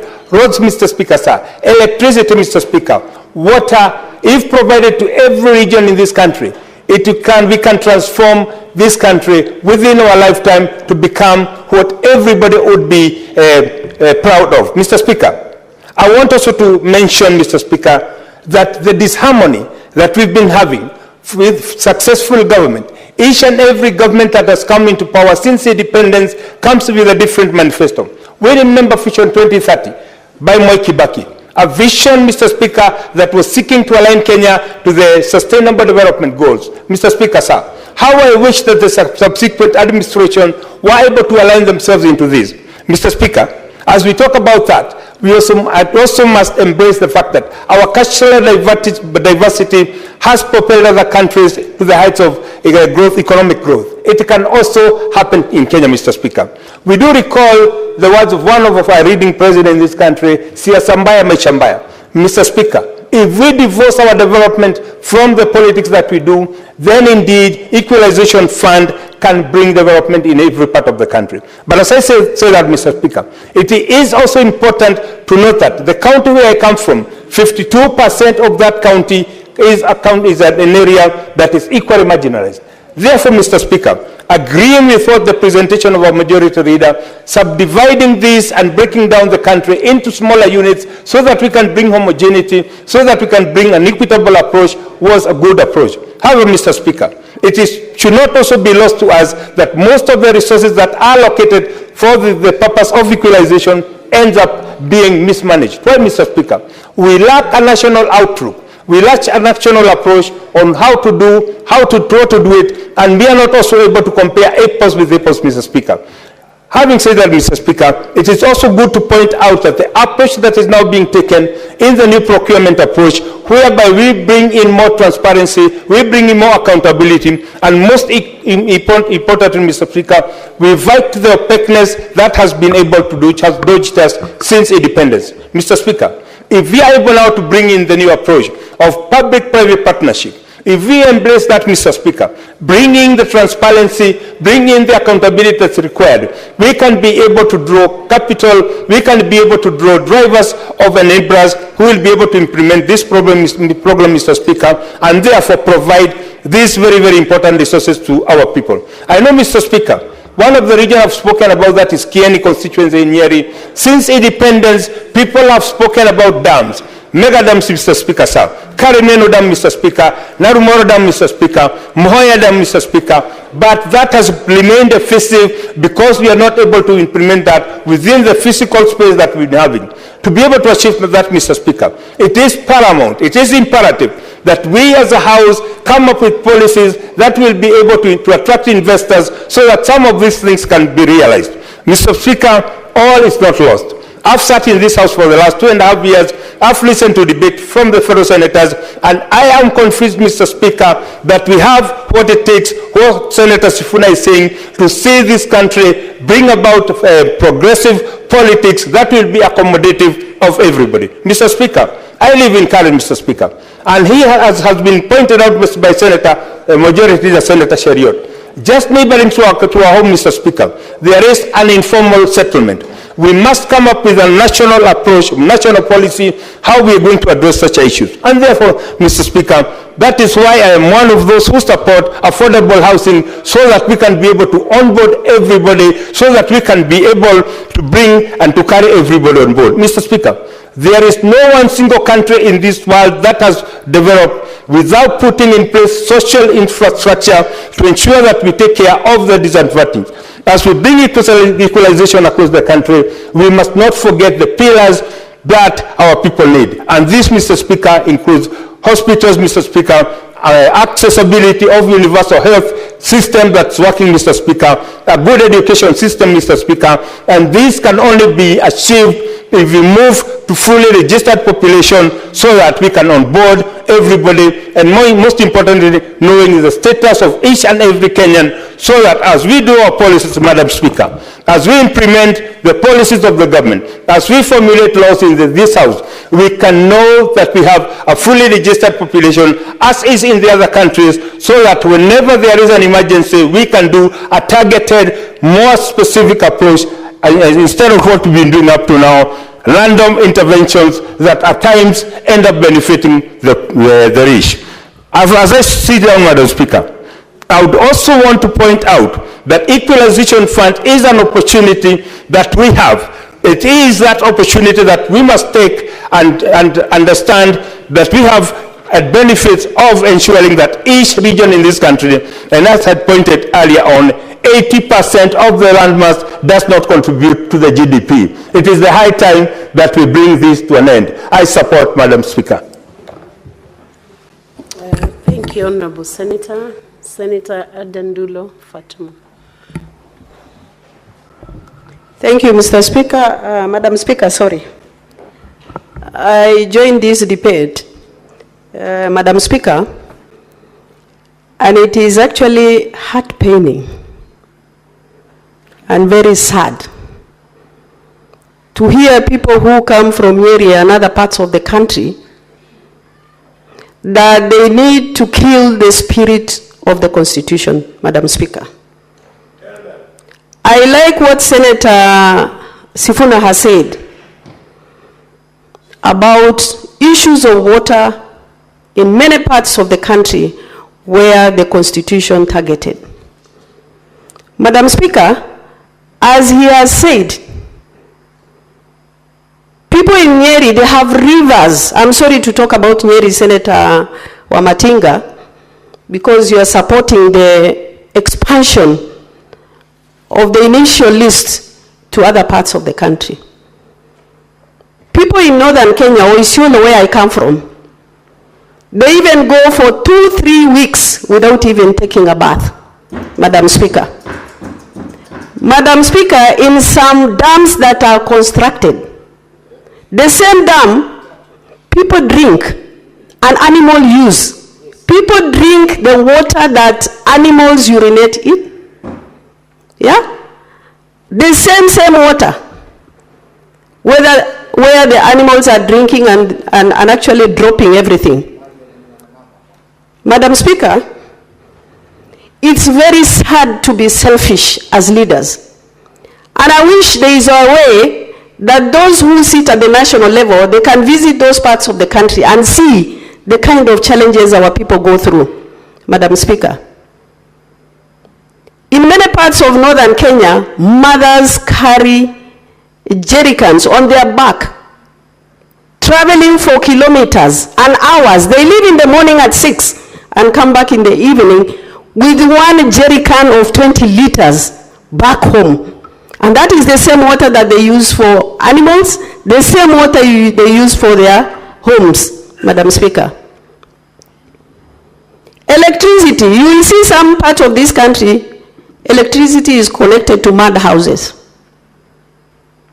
But if you go to some parts of this country, especially in northern Kenya and where I come from, there is no electricity connectivity in many parts of those sub-counties and locations, Madam Speaker. And I think it is good to be sincere when you stand on the floor of the house and say, yeah, expansion is good. It's not good. It's not fair. It is unequal, Madam Speaker. Madam Speaker, I can tell you this house in the last parliament made a blunder to have allocated that money to the county government, because that money is shared actually in Nairobi with individuals who don't even know some parts of those counties. There is no public participation. People are given contracts without advert. Madam Speaker, there is need to review the expansion of the list so that we are fair to the people living in those areas or intended for initially as far as Equalization Fund is concerned. Madam Speaker, in my county, there are dispensaries that were constructed by Equalization Fund, Madam Speaker. I talk of Mwangaza, the one that Senate visited when they went there. There is a academy that is not even complete. It's a shell. Nobody is actually checking which projects have stalled and which ones have not stalled, Madam Speaker. And I urge Finance Committee to call Equalization Fund or the CS and PS Treasury to overhaul or to look what impact equalization fund has on those counties that were intended to support. Madam Speaker, it's intended to run for 20 years. We have almost done 17. There is no impact, zero impact as far as equalization fund is concerned, Madam Speaker. Madam Speaker, I believe devolution has assisted in one way or the other. But you can say because devolution is there, we should forget what the extension of equalization is. Having said that, Madam Speaker, I urge Senate Committee of Finance to review the impact of equalization fund in this country. Finally, Madam Speaker, I wish to pass a message of condolences to the 5 people who were killed last night in Isiolo, because there are 4 families that they were tortured to death, and 1 other person who was tortured to death in Isiolo County. Madam Speaker, I talked about insecurity in Isiolo the last time we had impeachment of the governor. Today, there are 2 speakers fighting in the assembly of Isiolo. Where is the law? Where is the country? And I urge you need to do something about insecurity in Isiolo. And I have discussed with CS Interior and PS Interior as far as County Commissioner Isiolo is concerned. That County Commissioner has stayed there for 8 years. And there's so much insecurity. He's doing nothing. He must be removed. If the government does not remove him, then the will of the people will apply. I thank you. Thank you, Senator Dulo. Senator Madago Jackson. Thank you very much, Madam Speaker. Madam Speaker, I rise to support the Equalization Fund allocation bill, Madam Speaker. Madam Speaker, Equalization Fund as was set up was actually meant to bring the areas that were marginalized, Honorable Speaker, to what the Constitution describes as general levels where the whole country is, Madam Speaker. Madam Speaker, even as we look at the current Equalization Fund allocation that we are discussing today, Madam Speaker, one of the key concerns that we should ask ourselves as a Senate is why is it that in the same counties, the same challenges that were there before devolution are still the same challenges we are experiencing in those counties, Madam Speaker. Madam Speaker, the Equalization Fund was meant to address 4 sectors: health, water, roads, and electricity. Of key concern to me, Madam Speaker, is the issues of health and water. In terms of health, Madam Speaker, the Equalization Fund that has been set, and I'm very particular with the counties that have been mentioned, including the county of Senator Dulo, Madam Speaker, is that this money should actually be released and made sure that those facilities that have stood there incomplete for the last 3, 4, 5 years are actually completed with the money that has been allocated. Madam Speaker, Isiolo County is going to receive over 270 million. How I wish that the governor for Isiolo, the man who escaped by a whisker, the scissors of this house, would actually use the opportunity that he has to redeem himself by utilizing this money and completing those hospitals, Madam Speaker. Madam Speaker, it is also a big concern. When we talk of water in these counties, Madam Speaker, yes, there is scarcity of water, but at the same time, in the rainy seasons, Madam Speaker, you will hear there are floods, roads have been washed away, there is no water. How comes these counties cannot prioritize, even using the equitable share allocation, to make sure they mitigate in these old, long problems these counties have experienced, Madam Speaker? Madam Speaker, the Senator for West Pokot will tell you, in the road connecting West Pokot to Turkana, There are specific places we experience floods we've been experiencing for the last 60 years, Madam Speaker. I don't understand why dams have not been constructed upstream to harvest that water, considering the allocation that those counties have also been given, Madam Speaker. So, Madam Speaker, even as we talk about the equalization fund, it should not be lost that the equitable share in terms of allocation, these 11 initially marginalized counties were receiving what I would say reasonable allocation, Madam Speaker. And if you look at the allocation for Turkana, you look at the allocation for Mandera, you look at the allocation for Wajir, you look at the allocation for Marsabit, Madam Speaker, you look at the allocation for Isiolo, vis-a-vis the geographical size and other challenges, Madam Speaker, they have received quite substantial amount of funds, Madam Speaker, that if there was deliberate effort to deploy those resources to mitigate in these all long challenges in those counties, Madam Speaker, today probably we'll be speaking a different language, Madam Speaker. Madam Speaker, we also want to call on the National Treasury. And I want to agree, and I think as a House, led by the Chair for Finance, Madam Speaker, we need to cause an amendment to the PFM Act. We must separate the Ministry of Finance for national government and the National Treasury that serves the two levels of government, Madam Speaker, so that these funds can be released on time, Madam Speaker, to be able to address the 4 key areas that was meant to address. Madam Speaker, I'm happy that Baringo County is going to receive 967 million, Madam Speaker, and I've seen the distribution.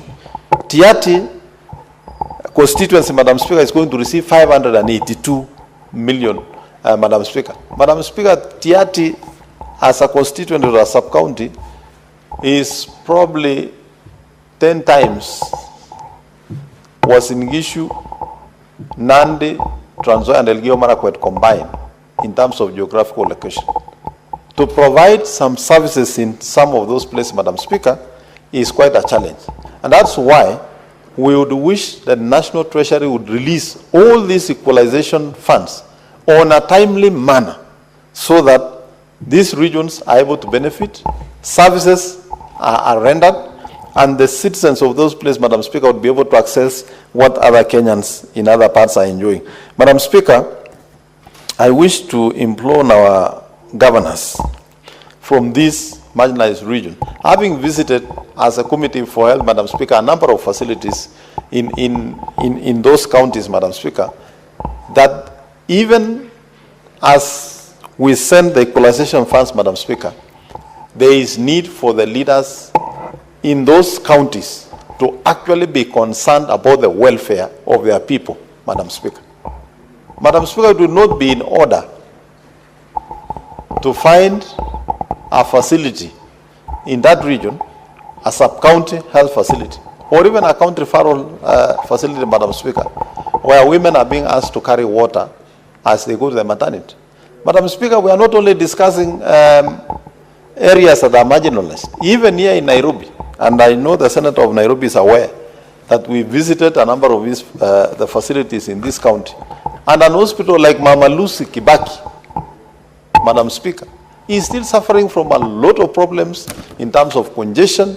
There is no expansion, and yet if you look at the allocation going to Nairobi County, including their own source revenue, Madam Speaker, they should actually have done better than what we are seeing. I want to call upon the governors in those marginalized counties, particularly the 11 regional marginalized counties, Madam Speaker, that they really have to focus in solving these historical problems that we have had, using both the equalization funds that we are sending and also the equitable share, Madam Speaker. Madam Speaker, I would want to ask, particularly the governor for Turkana and West Pokot, where we are experiencing floods that cuts the roads all the time, that if Turkana County, Madam Speaker, with the allocation of close to 13 billion, would just allocate 2 billion per year just to do dams, that would be the highest productive areas of this country. And Madam Speaker, I want to agree with my colleagues who say these marginalized counties are the next frontiers of development, Madam Speaker, because they are well endowed with natural resources, Madam Speaker. Turkana County, Madam Speaker, is where we have oil for this country, Madam Speaker. If you go to Tana River, we have the minerals, we have agriculture, Madam Speaker. If you go to Garissa, Wajir, we have minerals like gypsum and many others, Madam Speaker.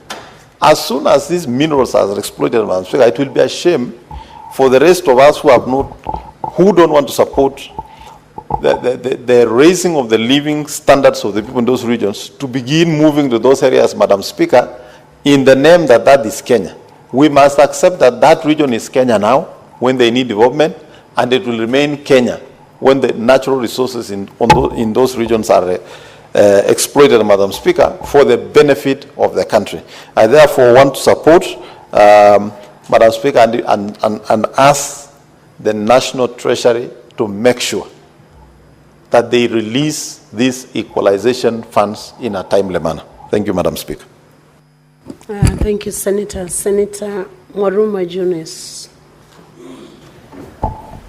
Asante, Mheshimiwa Spika, kwa hii fursa umenipa kuunga mkono mswada wa usawazishaji wa maeneo bunge, maeneo ya magatuzi almaarufu Equalization Fund. Mheshimiwa Spika, naunga mkono shingo upande kwa sababu yale maeneo 14 ambayo yalitarajiwa yafaidike na hizi fedha yalipanuliwa mpaka ikawa maeneo 34. Historia ya Kenya, Mheshimiwa Spika, iko bado bayana ya kwamba wakati tulipata uhuru kuna ile sera ambayo iliandikwa na aliyekuwa waziri wa mipango ya maendeleo Mheshimiwa Tom Mboya, inaitwa Sessional Paper number 10 ya mwaka 1965, ambayo ilisema ya kwamba tumepata uhuru na saizi tunajitawala sisi wenyewe. Je, fedha zetu tutazisambaza namna gani ili Kenya yetu iendelee? Na fedha nyingi zilipelekwa maeneo ambayo yana mvua nyingi na rotuba ya juu, kwa kimombo high potential areas. Haya maeneo yalikuwa ni maeneo ya Mlima Kenya, maeneo ya Bonde la Ufa, maeneo ya Magharibi, maeneo ya Nyanza, Mheshimiwa Spika, maeneo ya Pwani, Mheshimiwa Spika, maeneo ya Lower Eastern, na haya maeneo, Mheshimiwa Spika, yalikuwa yanaitwa Northern Frontier Districts, waliachwa nyuma kimaendeleo kwa sababu rotuba ya huko ilikuwa kidogo na pia mvua ilikuwa chini sana. Wakati wa kuandika katiba mpya, Mheshimiwa Spika, waandishi wa katiba wakasema tuache ibara ya 204 ili tutenge fedha kidogo za kusawazisha maeneo ambayo yaliachwa nyuma kimaendeleo kwa sababu ya hii sera ya mwaka 1965 ama Sessional Paper number 10. La kushangaza, Mheshimiwa Spika, bunge hili liliunga mkono kuongeza yale maeneo ambayo yangefaidika. Na Mheshimiwa Spika, kati ya zile kaunti 14 za kufaidika na fedha za usawazishaji wa maeneo yaliyoachwa nyuma kimaendeleo, Taita Taveta ilikuwa mojawapo. Zile fedha za kwanza zilikuja katika hizo magatuzi ama hayo magatuzi. Niliona Taita Taveta wametoa maji kutoka line ya kwanza ya Mzima, na maeneo yakapata maji, maeneo kama ya Mbulia na maeneo mengine ya Mbololo. Mheshimiwa Spika, wakati hii sera imebadilishwa ama sera ya pili imechapishwa, Taita Taveta imebakia na maeneo mawili peke yake ambayo ni kata ndogo moja ya kule Kasigau ambao huu mwaka wanapata milioni 10 na milioni na 1,300,000, na maeneo ya Taveta ambao ni kata ndogo ya kule Chala ambao wanapata milioni 11. Mheshimiwa Speaker, na kitu naweza kila siku, wakati tulisema Taita Taveta County yote haina maji kwa sababu zile pesa zilikuwa zitekeleze miradi ya maji, ni kuonyesha ya kwamba maeneo yote yalipata maji. Zile changamoto zilikuwa zinakumba maeneo mengi ya Taita Taveta kwa ukosefu wa maji. Mpaka leo changamoto ni hizo. Huwa ninauliza wakati tunasema kata ndogo moja ya kule Kasigau ina power milioni 11 ya kutekeleza mradi ya maji. Hapo kando kuna maeneo ya Marungu ambayo pia ni kame sana. Hapo karibu kuna maeneo ya Sagala ambayo pia ni kame sana. Tukiangalia Taveta ama kata ndogo ya kule Taveta Chala wanapopewa milioni 10 za kufanya mradi ya maji. Hapo kando kuna wadi ya Maho ambao hawana maji, wadi ya Mata hawana maji. Sasa vigezo vilivyotumika katika utafiti na hii tume ya CRA kubaini maeneo gani yatakayopata fedha, vilikuwa ni vigezo aina gani? Mheshimiwa Speaker, kando na maji, hizi fedha zilikuwa zitengeneze barabara. Tangu uhuru, Mheshimiwa Speaker, barabara ambayo imetengenezwa za vichochoroni, manake kuna barabara zile tunaita international trunk roads kama ya Voi kwenda Taveta. Ile ni barabara inayounganisha nchi mbili. Ile barabara imetengenezwa Taita Taveta. Kando na hiyo ni barabara kutoka Mwatate kwenda Undanyi.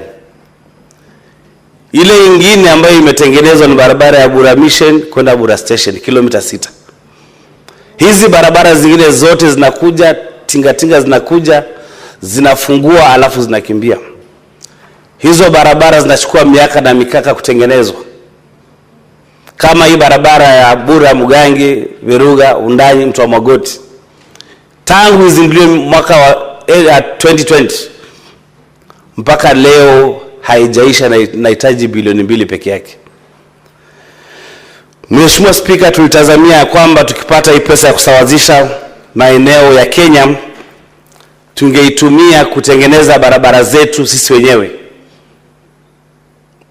Aliyekuwa waziri mkuu Raila Odinga siku moja alitumia barabara ya Bura Mgange kwenda Viruga.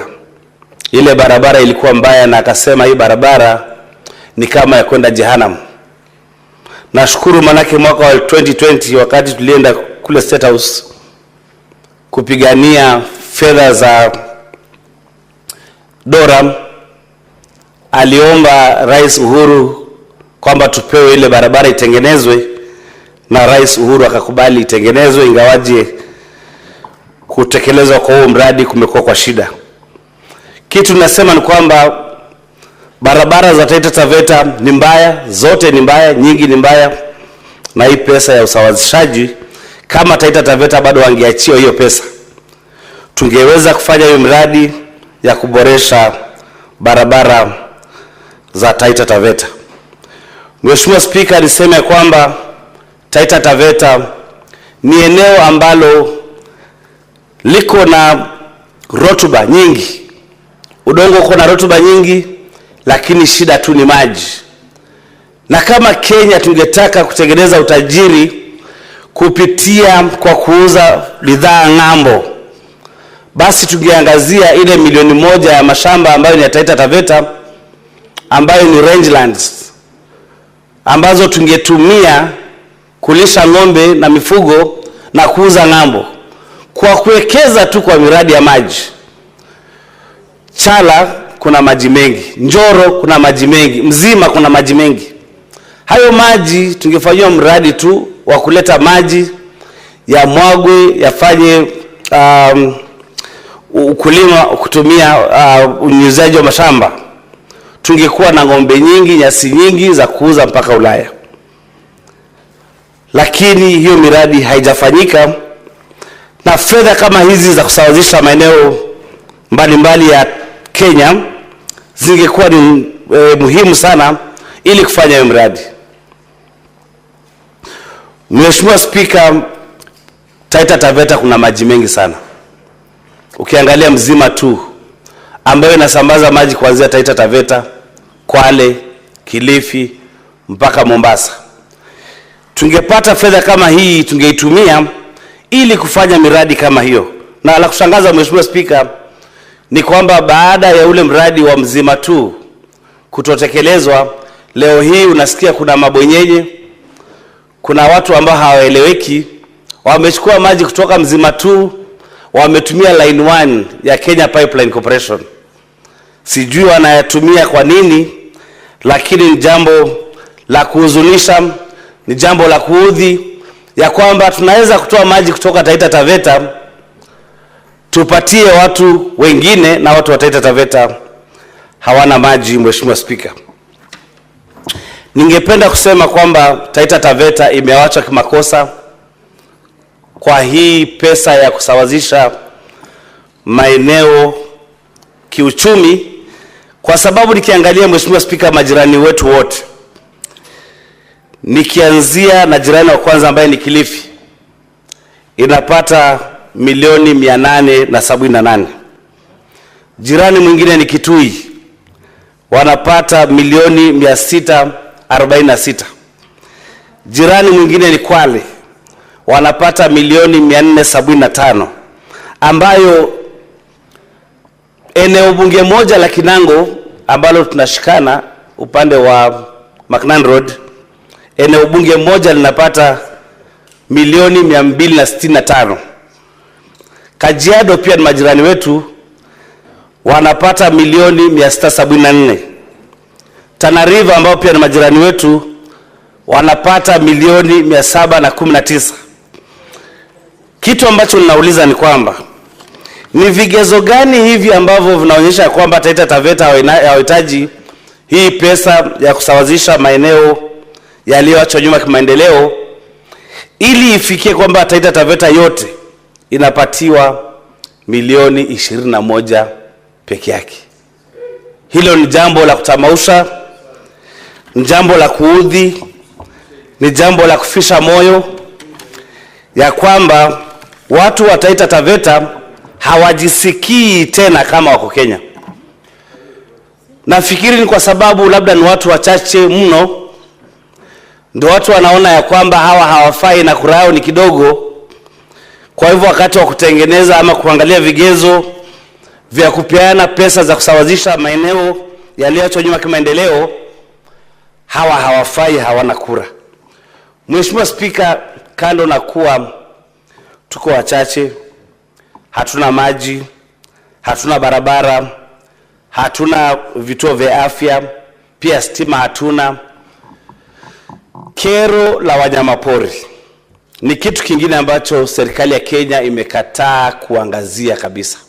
Ya kwamba hawa watu wameachwa nyuma kimaendeleo, hawa watu hawana mtetezi, hawa watu hawajui kama watajisaidia namna gani, na katika bidii yao ya kulima mimea, kufuga mifugo kama mbuzi, ng'ombe, kondoo, wanyamapori kama simba na chui wanakula wanyama wao. Ndovu wanamaliza chakula yao. Kama kungekuwa na njia, Mheshimiwa Spika, kule Taita Taveta sisi tunapakana na Tanzania, tukatiwe eneo letu twende Tanzania, manake haifai tena, haina maana tena kusikia kwamba sisi tuko Kenya, lakini yale madhila na zile shida tunazopata kama wa Kenya ziko vile zilivyo. Mheshimiwa Spika, sipendi kuendelea zaidi ya hapo, lakini ningeomba kamati ya fedha ya hii seneti, wakati wa kuandika sera ya 3 ya kugawanya hizi pesa za kusawazisha maeneo yaliyoachwa nyuma kimaendeleo, basi tuangalie ili watu wa Taita na Taveta waangaziwe ili. Senator Sifuna, do you have an intervention? Point of information? Would you wish to be informed? Huyu ni kiranja wangu na nitafurahi sana akini patia hiyo nani. Proceed, Senator. Ndugu yangu Mheshimiwa Mwaruma, nimekusikiza kweli ukizungumza hapa na hata mwenzangu Mheshimiwa Ledama Olekina. Tunapata huzuni sana, lakini tunashangaa manake ripoti zipo kwamba baadhi ya viongozi wakuu katika taifa hili la Kenya ni wakazi wa Taita Taveta. Hivi ni kusema hawana habari ya dhila hizi zote ambazo mnapitia. Hilo tu ndio swali nilikuwa nataka nimuulize ama nimjulishe kwamba mkazi mmoja wa Taita Taveta ni kiongozi mkuu wa taifa hili. So sielewi mimi kama Mkenya mambo haya yanawezaje kuendelea ilhali una wadosi pale. Labda tuelezee shida iko wapi? Asante Mheshimiwa Speaker, asante Senator Nairobi, Senator Sifuna kwa hiyo taarifa umenipa. Ni kweli kwamba wakuu wengi wa nchi hii wako huko, lakini yale maendeleo ukiangalia pale wako ni kweli maendeleo yanatokea. Kwa mfano kuna barabara mbili kubwa sana ambazo zimetengenezwa, zimetumia mabilioni ya pesa ya kuelekea shambani ya hao wakubwa, lakini huku kwingine tumeachwa nyuma. Na sina haya kusema, manake tukienda leo huko utaona kwamba zile barabara kubwa kubwa zinaelekea kwa hao wakubwa ambao unasema. Mheshimiwa Speaker, naomba niachie hapo na niseme kwamba kamati ya fedha watu angalie wakati wa sera ya 3 ya kugawanya hizo pesa. Asante Mheshimiwa Speaker. Thank you, Senator Mwaruma. Senator David Wakoli Wafula.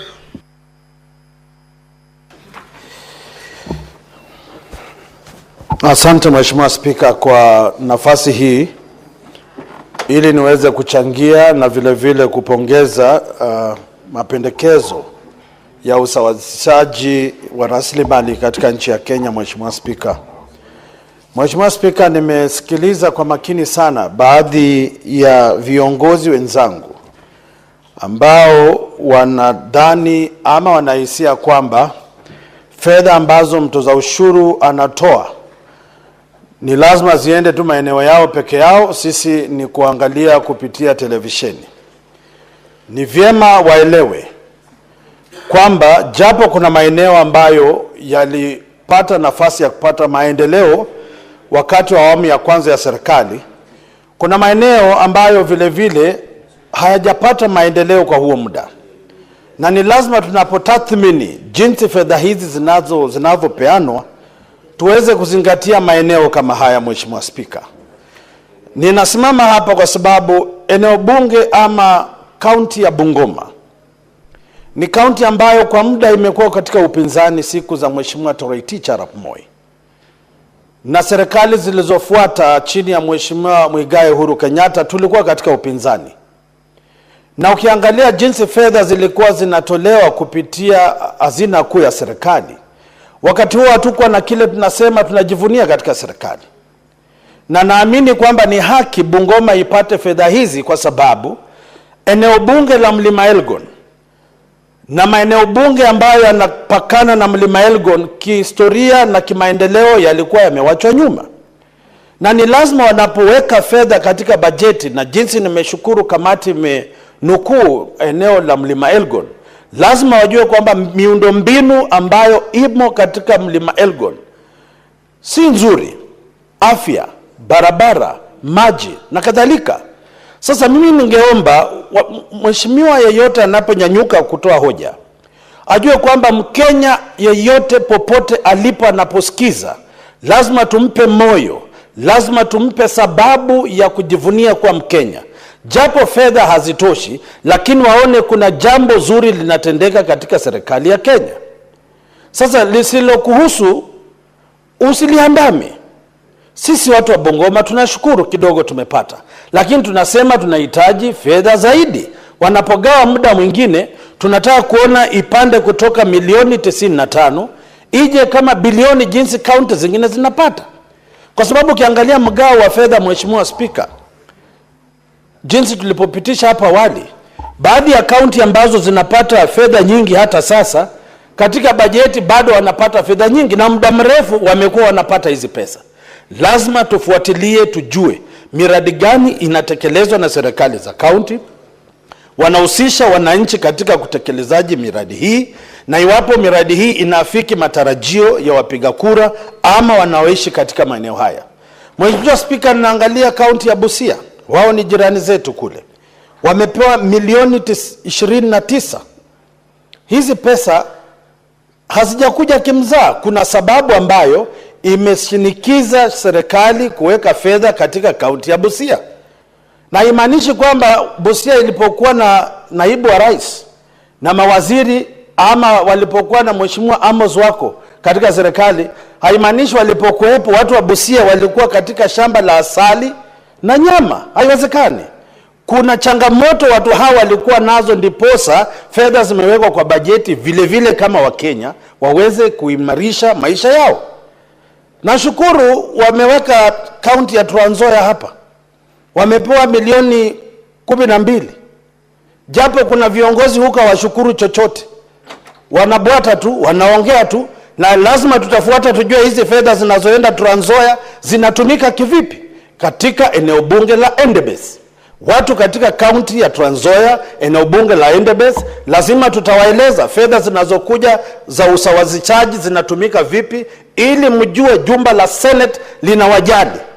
Japo kuna wale wanapinga serikali, wanatusi serikali na wakututusi sisi maseneta, tutawapea pesa, lakini tutafuata kuhakikisha hizo pesa zinafanya kazi. Na zaidi ya hapo, wanakandarasi wanaofanya hizo kazi lazima watoke katika kaunti husika.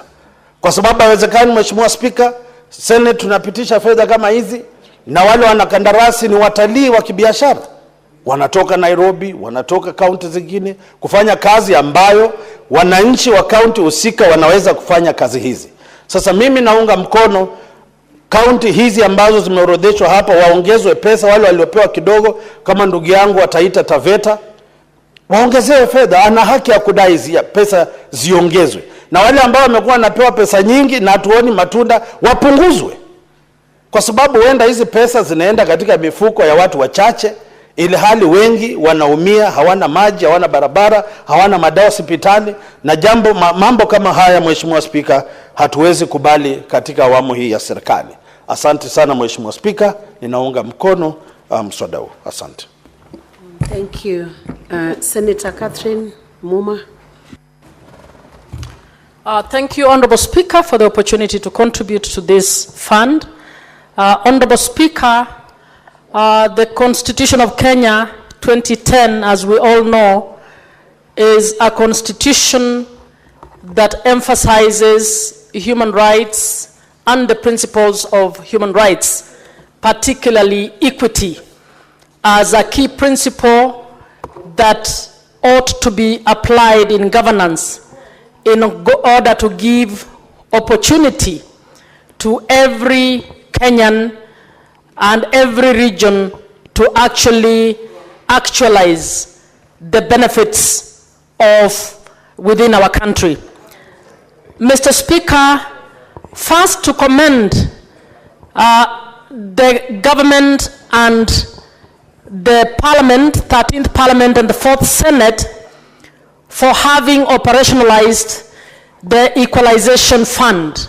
As you are aware, this fund was intended to be a time-limited fund that was supposed to be operationalized as soon as we began implementing devolution in 2013. But this fund has never been operationalized. It is so sad that it's one of the tools of equality that was ignored by the Jubilee government. 13 years, now it is now 13 years. I'm glad that at least now we are on the second phase of sharing out this bill, this fund. Madam Speaker, the Equalization Fund had a particular purpose. It is an affirmative action fund that was intended to be deployed towards fast-tracking the basic development environment in areas that have been marginalized. And Madam Speaker, we have a country that has a lot of disparities, a country where in one you will have a constituency where the worry about the schools is lunch, possibly dinner, while in another place, children in that place are having to read using the lights of nature, the moon in the night, and they don't even have places where they can sit. When this constitution was developed, this fund was put there deliberately to help and hold those areas that were ignored, that were treated as though they are not part of Kenya, to also get their people and their children to have a hope in this country. We have been dilly-dallying around this. We have been arguing, and I blame Parliament entirely for the delay in the implementation of this fund. And that's why I want to commend us that at least we have distributed it now the second time. And despite the disparities that have been put in here, I think it is a good way forward. Madam Speaker, even as we look at the disparities in the manner in which this fund has been distributed, I would want to urge the Senate to actually come up with an oversight tool over this fund. An oversight tool because this fund is supposed to be deployed towards basic services that are also county functions. We need to be able to pinpoint. Now, the second year, when we go to next year, we should be able to say, when we go to Tana River, Senator Mungatana, we should be able to say the funds that were deployed under the Equalization Fund were used to deliver A, B, C, additional to what the county government is doing. We need to be able to say that, and to be able to review, to say, was that the best way in which we'll have fast-tracked in terms of this county? Was that the most needy area that was received these funds? And thirdly, is this the best way in which this fund should have been used? So even as we move forward, I would want you to note that water, health, roads, electricity, and whatever other infrastructure that is contemplated to be delivered under this fund are county functions.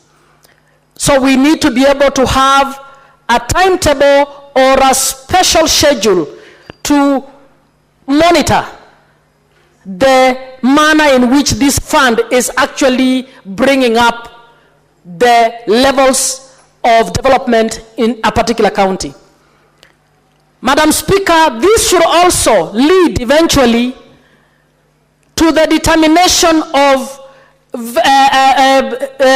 changed poverty indices,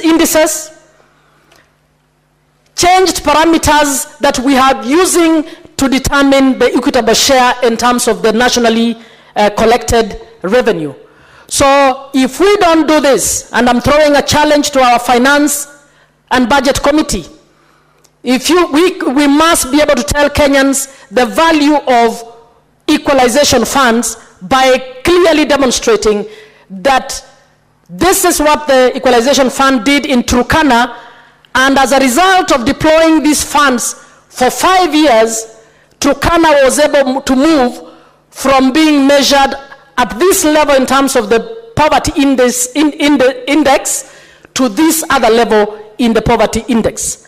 So I'm throwing a challenge to our secretariat, particularly the budget policy officers, to assist us to come up with a tool that can demonstrate the value of the equalization fund. Madam Speaker, I don't know whether we have resolved, and we need to resolve. This fund was supposed to exist for only 20 years. Now that we have started implementing it, that 20 years, I guess, was contemplated from the time we operationalized the Constitution 2010. We need to have a deliberate pronouncement as Parliament on when this fund will come to a close. And again, Madam Speaker, my view would be one of the determinants of whether this fund should close or not should be a determination that we have achieved what the fund hoped to achieve. And that's why, in my view, we must measure very deliberately how this fund is moving us in development, particularly moving the marginalized areas in development in the 20 years where the fund is supposed to be. Madam Speaker, should it happen, or should we be able to demonstrate the value that this fund has brought about, Madam Speaker, we might even be able, whatever Parliament will be there, might be able to even determine the need to increase it. There's nothing wrong in determining that we can actually take a portion of the national revenue and continue to deploy it towards areas that need to be brought up in order to participate in the development agenda of this country on an equal basis with the others. So as I finalize, I will not speak to the detail of what is there, but Madam Speaker, I find it curious that a county would be given only 31 million Kenya shillings, 29 million Kenya shillings. I don't know what 29 million Kenya shillings will do in terms of real change from marginalization coming up. I fall in the school of thought that felt maybe we should have just picked a few counties, give them adequate funds to bring their infrastructure to a particular level, and then we move to the next and do the same. But if we did so, we must be able to say, in batch 1, we are going to have the following 10 counties. In the next batch, we are going to have the following 20 counties, and so on. So, Madam Speaker, I think for those who are appropriating or who appropriated these funds, I am disturbed at the figure of 29 million. I think it is money, but I don't know how 21 million would truthfully assist the areas that are truly marginalized. And I'd like to demonstrate in one way. If you are going to build a school in the far-flung place of Turkana, for that school to be functional, it requires the physical infrastructure, it requires teachers, it requires security, it requires water, it requires energy, it requires a health facility to be there to support that group. So if you give them 29 million, how much can they achieve? It means if they are going to use the equalization funds to fast-track facilities that can get children going to school, we will be waiting every year so that a building is done and it lies fallow as we wait for next year's funds to come to do the water, and then we wait for the next year to come. But if we gave them enough funds to build a school, put water, do the road infrastructure around that school, do a health facility, then you can immediately, you'll have done what this fund was intended to do, to fast track the bringing of those regions to a level where the others are. So I would want to urge us as leaders not to be fixated with tearing the little monies that are there so that you say every county must get a little bit of it. We need to be able to divide these funds in such a way that we can, in 2 years, demonstrate that by deploying so much funds in Turkana and Tana River, we have brought real change to the lives of children, to the lives of women, to the lives of men, to the lives of communities in those far-flung places.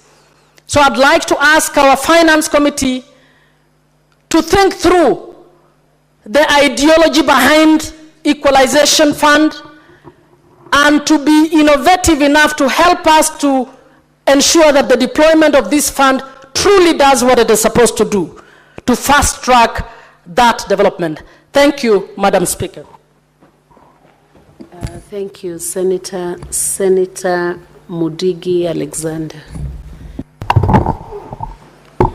Asante Mbi Speaker kwa kunipa ruhusa niweze kuchangia pesa ambazo mjadala inaendelea ya marginalized communities ama groups ama county.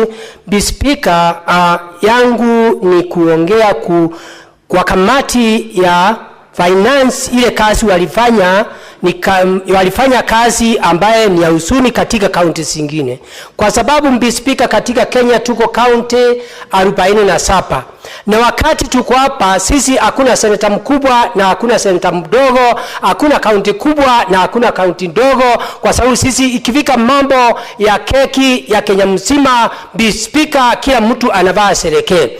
Mbi Speaker, nakumbuka wiki jana tulikuwa napitisha mambo ya budget ya pesa ambacho sitaenda katika masinani ya county 47.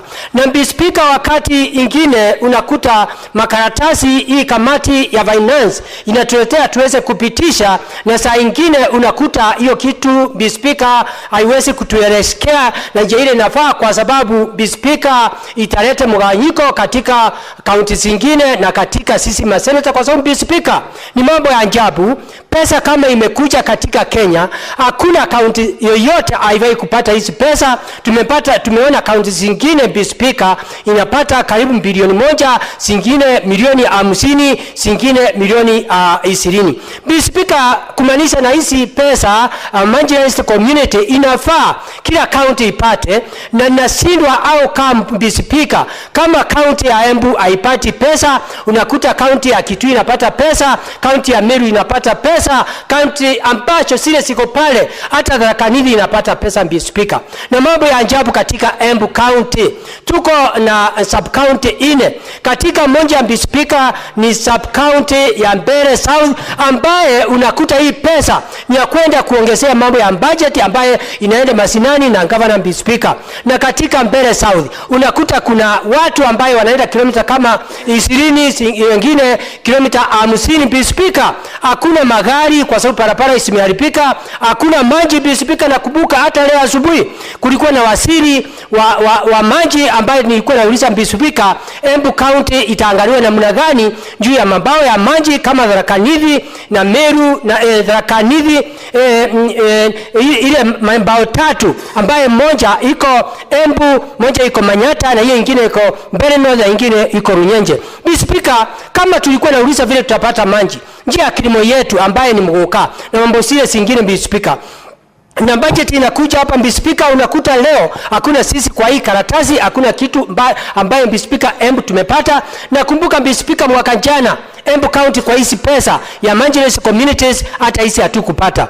Unakuta mambo ya agriculture inaenda chini kwa sababu ya kukosa maji, mambo ya parapara pia, hata mambo ya mahospitali ni shinda, hata unakuta mambo ya shule ni shinda Mbi Speaker. Ni mambo ya kuhusunisha sana, kwa sababu nataka niseme Mbi Speaker, ile mambo inafanyika na wale watu wanafanya kazi ya mgao ya pesa kama hizi Mbi Speaker, nasema avuatii njia ile inavaa Mbi Speaker. Mambo ingine ni Mbeere South na Mbeere North, unakuta sehemu zingine unakuta kuna shida nyingi sana. Janga la njaa ikikuja huwa inafuata ile laini, inafuata Mbeere South na inafuata Mbeere North, na hizi pesa inavaa iende isaidie wale watu waweze kuisaidia Mbi Speaker. Mbi Speaker, ningesema kwa kamati ya fedha, vile imevaa hizi pesa ni njia aieleweki, ni njia iko na kipendeleo, ni njia ambaye iko na mrengo ambaye haieleweki. Mbi Speaker, naona vile wamefanya kitu ambaye ni ya kuhusunisha, kama Embu haiko kwa hii mgao ya hizi pesa. Mbi Speaker, nakumbuka mwaka jana hata mimi sikupitisha, hata nataka niseme Mbi Speaker, kama hii kamati haitafanya ile inafaa itimuliwe na ifunjwe wakati ile mwingine, ndio tuweze kupata Mbi Speaker ile kamati ambayo itasaidia kaunti zote. chochote, kwa sababu pesa kama inakuja, kama ni msaada kutoka nje ya ng'ambo, kama ni sisi tunalipa pesa, ni afadhali Mr. Speaker ukute pesa kila county ipate pesa kulingana na vile inafaa, kwa sababu hata inafaa iangalie county nyingi ambaye managed counties sisi ipata budget kubwa kwa ile pesa ambayo inafaa iende kwa counties, kama singine sitaki kusitanja imepata pesa nyingi, na wakati sisi tumeenda kuangalia mambo ya oversight, Mr. Speaker, unakuta county zingine hakuna kitu inafanya, na zile county inajaribu kutoka chini mpaka juu, unakuta haipatiwi pesa kulingana inafaa. Kwa Mr. Speaker, nataka niseme katika Embu County ni mambo ya kuhusunisha sana, na mambo singine Mr. Speaker, utakuta mijadala itakuwa kuja katika nyumba hii, na tutakuwa na pinga kwa sababu itakuwa inaleta shinda hata mambo ya vyama ama mambo mingi. Kwa hiyo Mr. Speaker, vitu kama hizi inakuja ni vitu ya kufanya watu wakosane, kwa sababu hata nakumbuka mwaka jana wakati nilisema sitaunga mkono, tuliambiwa tuandike barua tuweze kupeleka kwa wale watu wanaangalia vile pesa mgao ya pesa inafanyika. Na Mr. Speaker, nikaongea na governor na akaandika kila kitu, na mambo ya ajabu siku ya leo Embu County haiko kwa hii kikaratasi tu, iko county 40 na ine siri zimepata pesa, na Mr. Speaker Embu County haiko hapa. Kwa hiyo Mr. Speaker, ningeomba wakati ule mwingine Embu iweze kuangaliwa. Na Mr. Speaker, nikimalizia mimi nasema Mr. Speaker, hata kama ni nani atakuja kuniambia niweze kuunga hii wakati tutaenda kuweka kura, nasema Mr. Speaker, hii nitapinga. Kwa hiyo Mr. Speaker, napinga na sina maneno mingi. Ni mimi Senator wa Embu County, Senator Alexander Mudigi. Asante Mr. Speaker. Thank you Senator Mudigi. Senator Beatrice Akinyi Ogon. Madam Speaker, I want to thank you for giving me the opportunity to contribute to this bill referred to as the Equalization Fund Appropriation Bill 2025. And from the onset, Madam Speaker, I want to request my colleague Senator Mudigi that when the time comes, he should rethink and support this bill. Madam Speaker, I want to request him because in this country, there is a key tenet that everybody looks forward to, the issue of equity. And this bill, Madam Speaker, with the monies that have been spelled out, will find that services will be granted to counties that would have otherwise been disadvantaged with the little funds that they receive, Madam Speaker. And I want to tell Senator Mudigi that it is only a very unwise person that would not change their minds. So when the time comes, with the wisdom I see in you, Daktari, consider changing your mind to support this bill. And so, Madam Speaker, I support this bill. Madam Speaker, our people need critical services that have been spelled out in this bill. The services of water, the services of roads, the services of health, and the services of electricity, Madam Speaker. Those are public services that each Kenyan needs to be sure that they will be provided with. But it is because of the limitations, Madam Speaker, and it is because of the marginalized areas, some of the marginalized areas we have in this country, that they are not able to get these services. And so if in our wisdom we see that certain counties need to be given an extra coin just to ensure that there will be equity in terms of services that the people need, then, Madam Speaker, I support this bill. Madam Speaker, the critical services of water. Water is so critical, Madam Speaker. It is a basic need, and every Kenyan really requires to have water within some small radius, Madam Speaker. Even the issue of roads. Madam Speaker, I'm happy, and I want to support this. There is 16 billion that has been set aside to be distributed, and of course, it could not have been distributed equally because these areas have different parameters. But, Madam Speaker, I'm happy Mutembei County has 214 million 965 shillings. Madam Speaker, this may look small money, and even a number of speakers have said the monies we have here, 16 billion, is a little money. But Madam Speaker, it is better to start with something small so that our people can see the beginning of the provision of these services. In Homa Bay County, Madam Speaker, the criteria goes ahead to give 4 sub-counties some little money to share from the 214. We have Homa Bay Town constituency being given 10 million. Suba North constituency has 29 million, only Boni Halwale.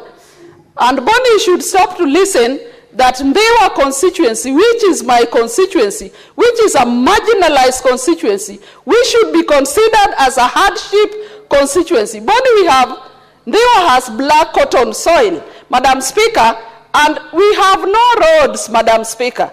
And that is why I'm delighted that from the 214 million, Ndewa constituency has been granted some 120 million, Madam Speaker.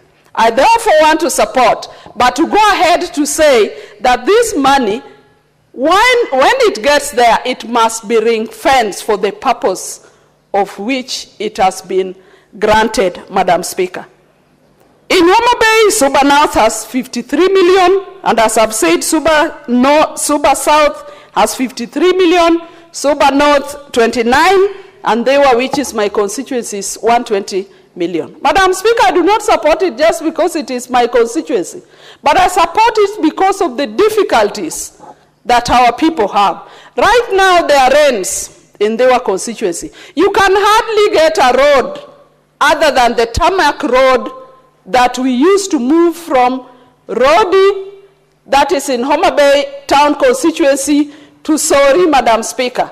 Any other road beyond that tarmac road is not motorable as I speak to you, Madam Speaker. Only last week I was at home, and Madam Speaker, even a road that we used to move from the sub-county, from the constituency headquarters, next to the CDF offices, that transverses my ward, Madam Speaker, you can hardly move in it. So it has made our people's life to be miserable, Madam Speaker. Transport is expensive, Madam Speaker.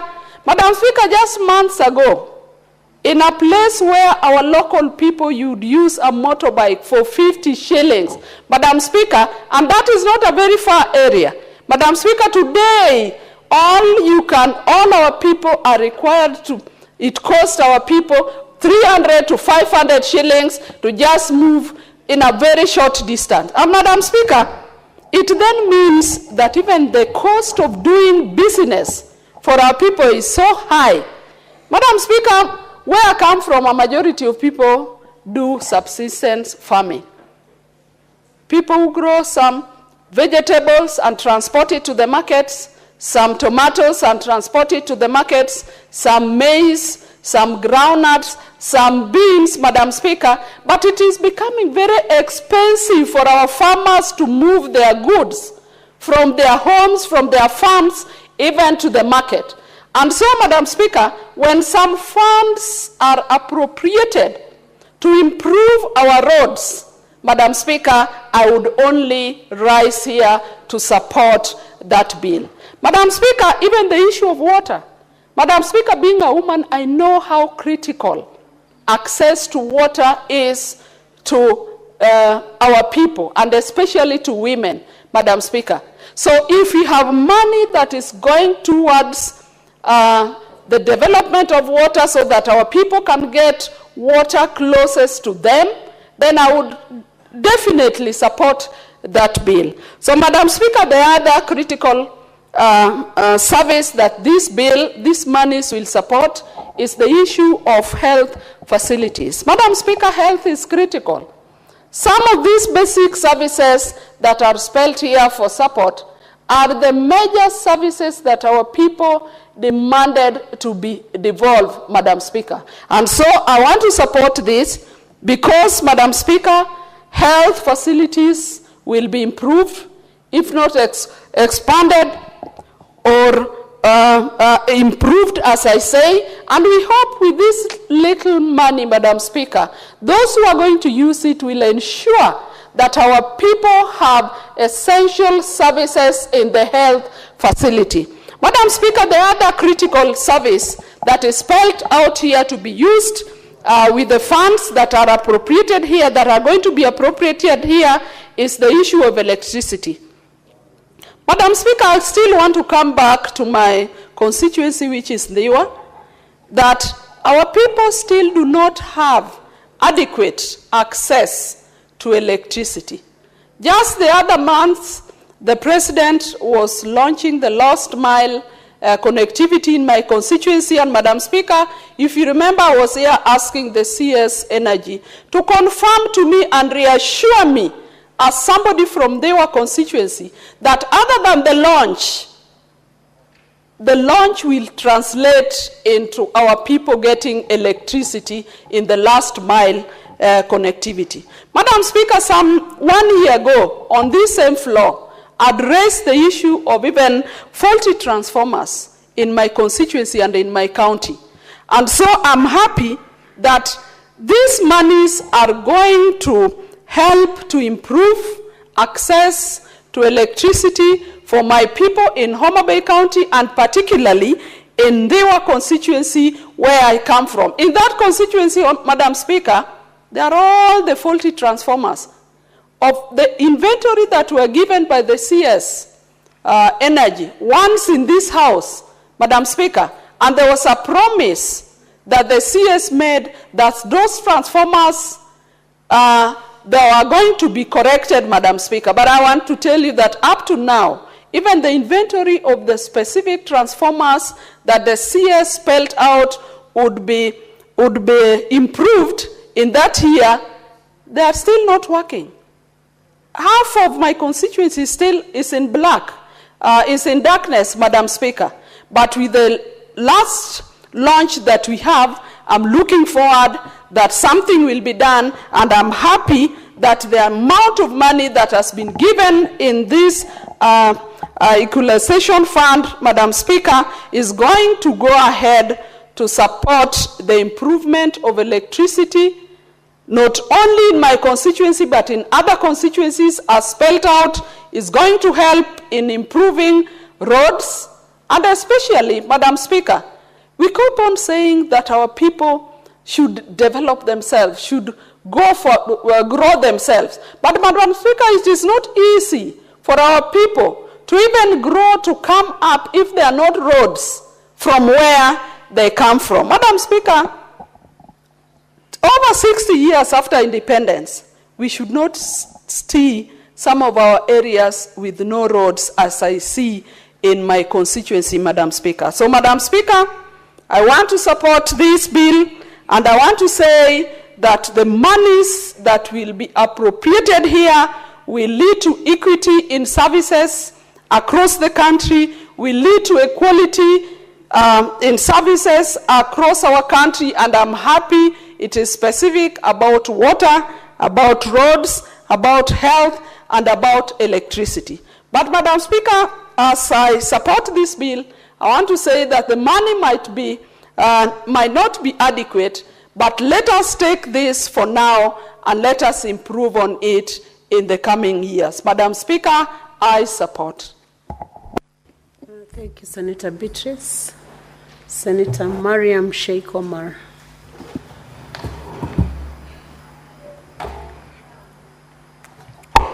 Thank you, Madam Speaker, for giving me this opportunity.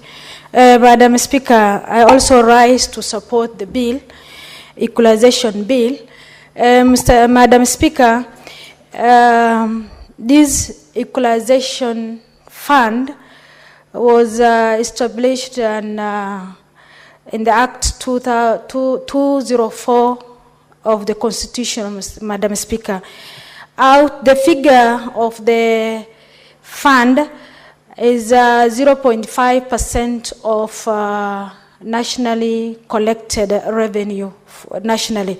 Madam Speaker, and this money fund is the purpose of the fund is to reduce or to eradicate inequality in the counties and also to ensure the equitable access to service delivery. Madam Speaker, the services, most of them is water, roads, electricity, and health, Madam Speaker. Madam Speaker, this bill is where it requires, to use the fund, we require a framework.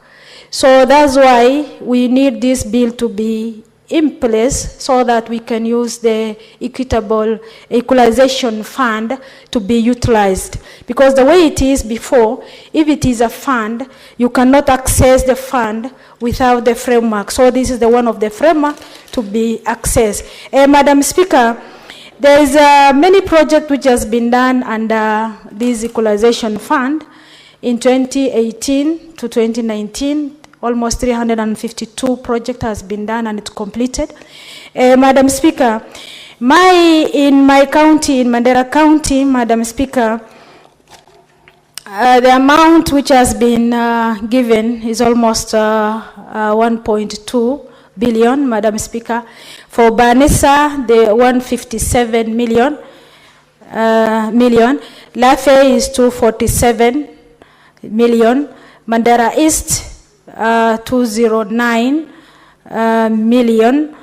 Mandera North is 231 million.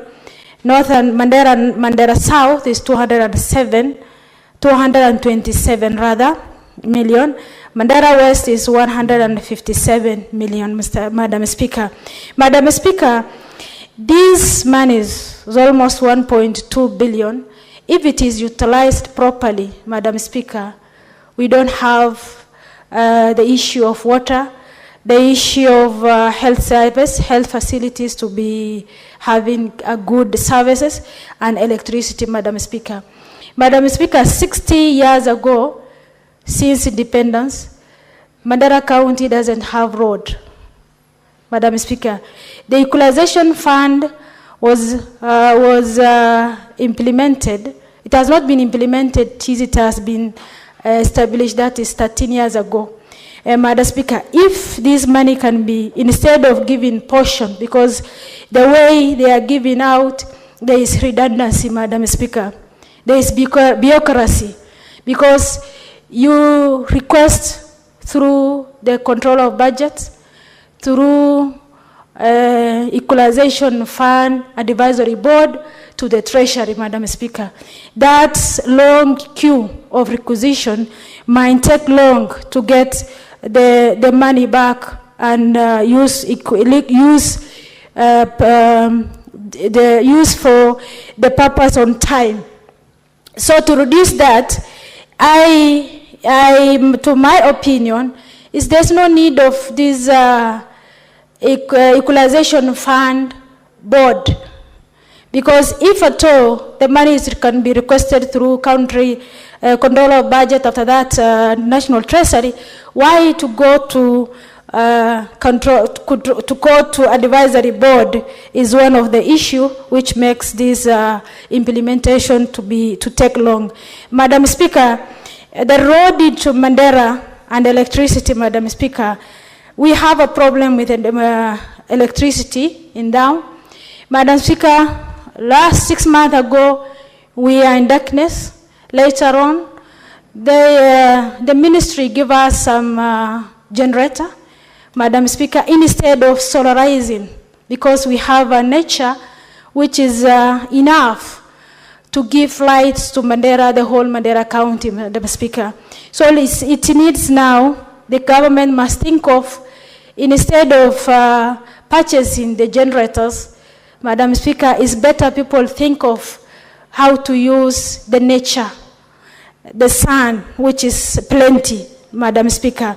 Madam Speaker, the road from Mandera to Nairobi, Madam Speaker, it is under now the World Bank, Madam Speaker, which His Excellency promised by the end of this term, he will implement and complete, Madam Speaker, the promises. So, Madam Speaker, we as Mandera County, we appreciate the way he take the initiative to complete Isiolo Mandera County Road to Mandera County Road. Madam Speaker, the health facility, Madam Speaker, with this equalization fund, we have KMTC, which is now in Mandera County, which our people, almost 1,000 something, 2,000 students are learning through this fund, Madam Speaker. Madam Speaker, water service, Madam Speaker, we as Mandera County, Madam Speaker, we have to think of how to help our people, Madam Speaker. Madam Speaker, when it comes to water issues, women are most affected one because we carry water on long distance. We take care of the water, the family issues with water, Madam Speaker. As a women representative, Madam Speaker, the county government must take priorities, because priorities of solving the issue of water issues so that the women can be engaged in another activities which is not searching for water of their rights, Madam Speaker. Madam Speaker, again, 90% of the voters in all 47 counties are women. So they have to put in place how to help them through, that is the facility which can take them, they can affect them rightly, is water and health facility, Madam Speaker. Madam Speaker, through SHA is when now the health facilities, at least it's coming up, because people are not paying money, and SHA is at least working to sort out people on the ground in a facility, 4 levels, in levels of the hospitals, Madam Speaker. Madam Speaker, to manage this equalization fund, Madam Speaker, we need a strategy. If the government, with the request, give us this money in portions, this 1.2, if you do it at once or twice quarterly, Madam Speaker, it is effective. But if you are giving them in bits at 1 million or 2 million or 3 million, Madam Speaker, it cannot be eradicated, this marginalized equality in a county issues. So it must be, we have to sit down and think of how to, what is the function of the fund. One is equalizations, yes, to eradicate the marginalized areas, to have the facilities of water and road. But if given in bits, Madam Speaker, it is more of difficult to help how to improve in this. Madam Speaker, for when it comes to, Madam Speaker, we need also to improve on irrigation, Madam Speaker. In northern Kenya, our economic sector is on pastoralist. Madam Speaker, we have to change our mindsets from the pastoralist, from livestock to agriculture through this fund, by coming up with irrigations, the major dams, by harvesting some this flood water. That is harvested, it can take us, if we harvest a dam, major dams, it can take us almost 2 years or 3 years, and we can change the status of our people through agriculture, through irrigation, Madam Speaker. Madam Speaker, with that, I support the bill. Thank you.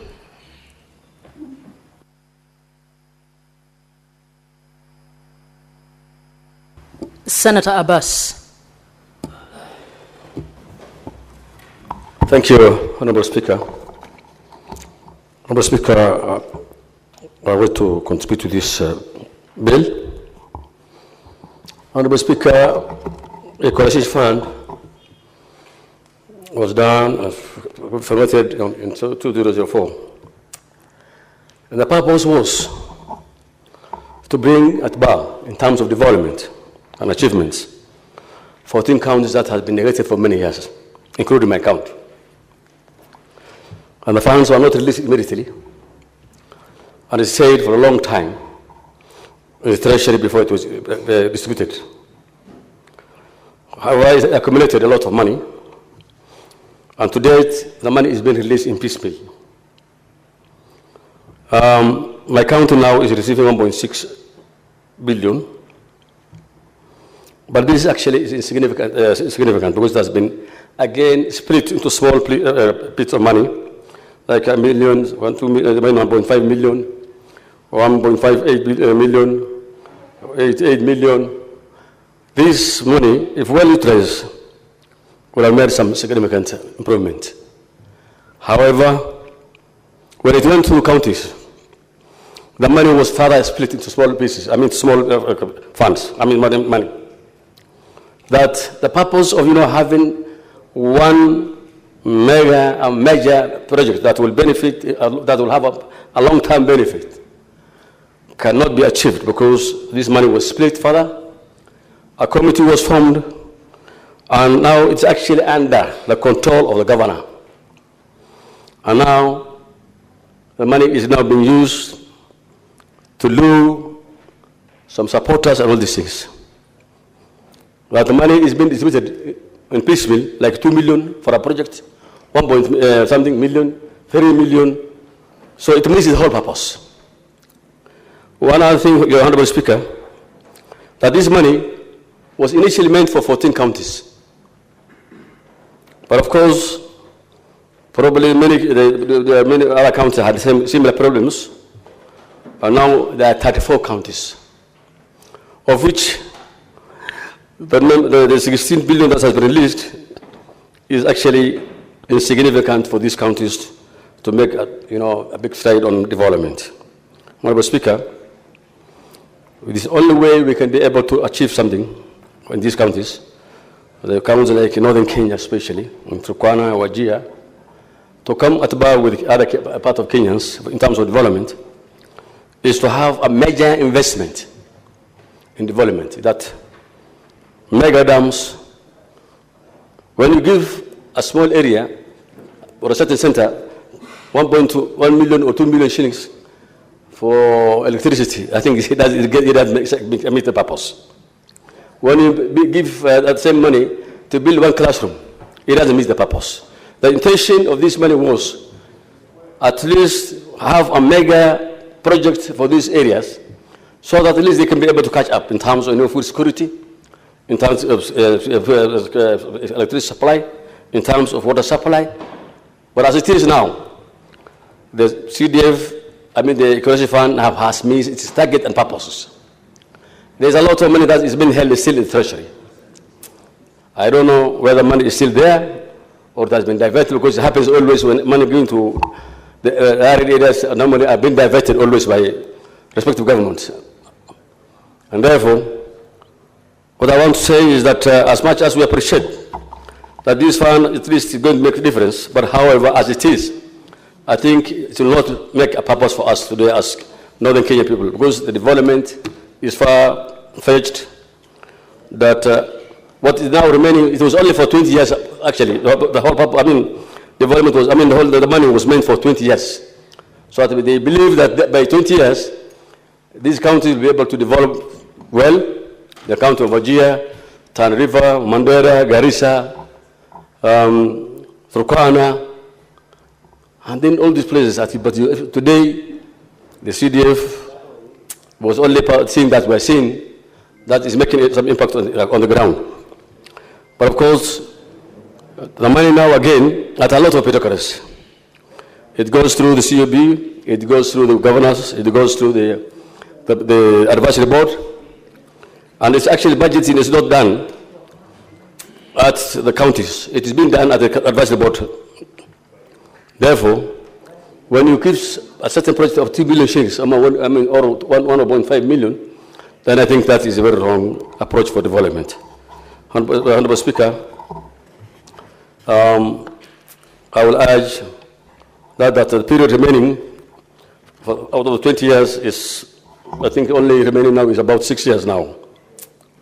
So for those 6 years, at least to achieve something good, all the funds that have been held in treasury should be released, and it should be given in small bits, so at least we can have a major impact, and development can be done for the few remaining years. Otherwise, the time frame should be reviewed, not 20 years now, so I think we should also increase the time so that we can have a significant development for these areas. And then giving to 0.5% is also not something that can actually help, funds that can be able to help those areas in terms of development, because the roads are just wanting. There are no roads now. The water is scarce. There's, always droughts have been coming every 5 years. There's drought. Food security is also a problem. And therefore, I will request Treasury and the government, and those who are making the budget, to at least look into reviewing the period for this kind of this money, this ecology funds. For those few remarks, Honourable Speaker, I beg to support the motion. Senator Hamida.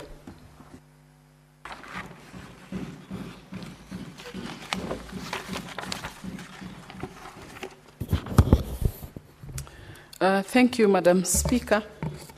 I also rise to support the Equalization Fund, Madam Speaker, bill, which seeks to give efforts to Article 204 of the Constitution by provision of the release and use of Kenya shilling 16.8 billion from the Equalization Fund for the financial year 2025 and 2026. Madam Speaker, I will only touch on few key areas so as not to repeat what has been contributed. I looked at the rationale for the bill, and the purpose it seeks to facilitate and access essential basic services, namely water, roads, health facilities, and electricity, Madam Speaker. It's also the marginalized areas, and it really brings, the goal it's bringing, it's more or less brings a parity with the rest of the country. This bill, Madam Speaker, provides a legal and structured framework that is required by the Constitutional and Public Finance Management Act, PFM Act, that ensures that these funds are properly disbursed and utilized, Madam Speaker. Over a decade into devolution, many countries or many counties still experience pockets of marginalization, Madam Speaker. And seriously, for this fund, it's long overdue. And it has hindered many residents from enjoying the benefits of the basic services, Madam Speaker. The bill, therefore, it is timely and necessary. For example, I'll touch on the key provincials and the geographical impact, Madam Speaker. The provincial clause 2 and 3 authorizes 16.8 billion to 16 billion, including it authorizes 16.8 billion for FY 20 for the year 2025 and 2026, including 504 million for equalization fund secretarial operations, and also Kenya shillings 16.296 billion for development expenditure across 34 counties. Clause 4, Madam Speaker, explicitly excludes the funds from being deposited in the county revenue funds under Article 207. Clause 5 also does provide that approval for the projects will not lapse at the end of the financial year and will also remain in force until all projects are completed. Clause 6, Madam Speaker, provides that disbursements require both the controller of budget, both the Controller of Budget authorization and written instruction from the Equalization Fund Advisory Board, Madam Speaker, via the National Treasury.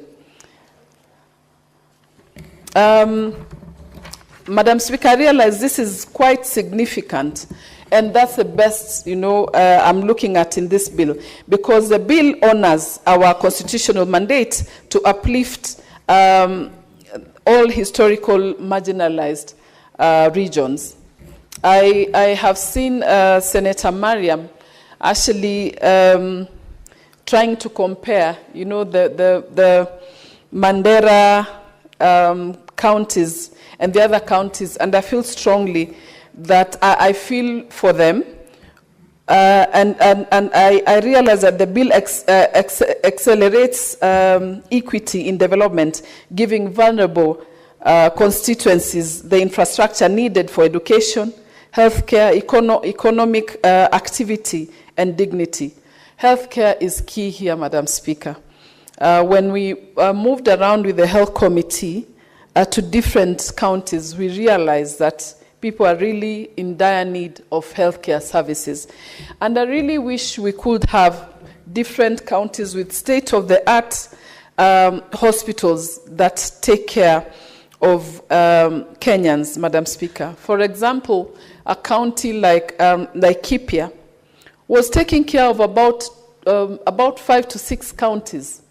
The Isiolo, the Marsabit, some of the Meru, and others were depending on Laikipia county on healthcare. Then we find other counties that don't operate, they don't even have theater services, even after delivery or in case of any delivery, Madam Speaker. So seriously, the funds are long overdue that the Kenyans have been waiting for development. The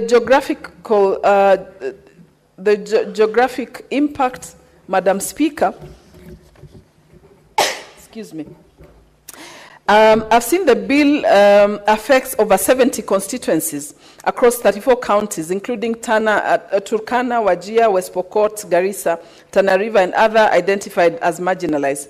The largest allocation I've seen, Madam Speaker, is Turkana with 1.86 billion, Narok with 1.25 billion, Mandera 1.22 billion, West Pokot 1.66 billion, and Samburu 1.05 billion. I think this is key, Madam Speaker. I seriously support the Equalization Fund Appropriation Bill 2025 and urge, for that reason, that it's expedited and considered as historical when in fact, if we observe if we have observed the delays in the disbursement of these funds, Madam Speaker, often towards the end of financial year, let us act swiftly and timely to ensure that implementation and delivery of these services should be to the communities that need the services and development is moved as swiftly as possible. Madam Speaker, I think I'll only speak to that because many have discussed certain issues and I do not want to repeat what has been discussed. Thank you, Madam Speaker. Senator Seki.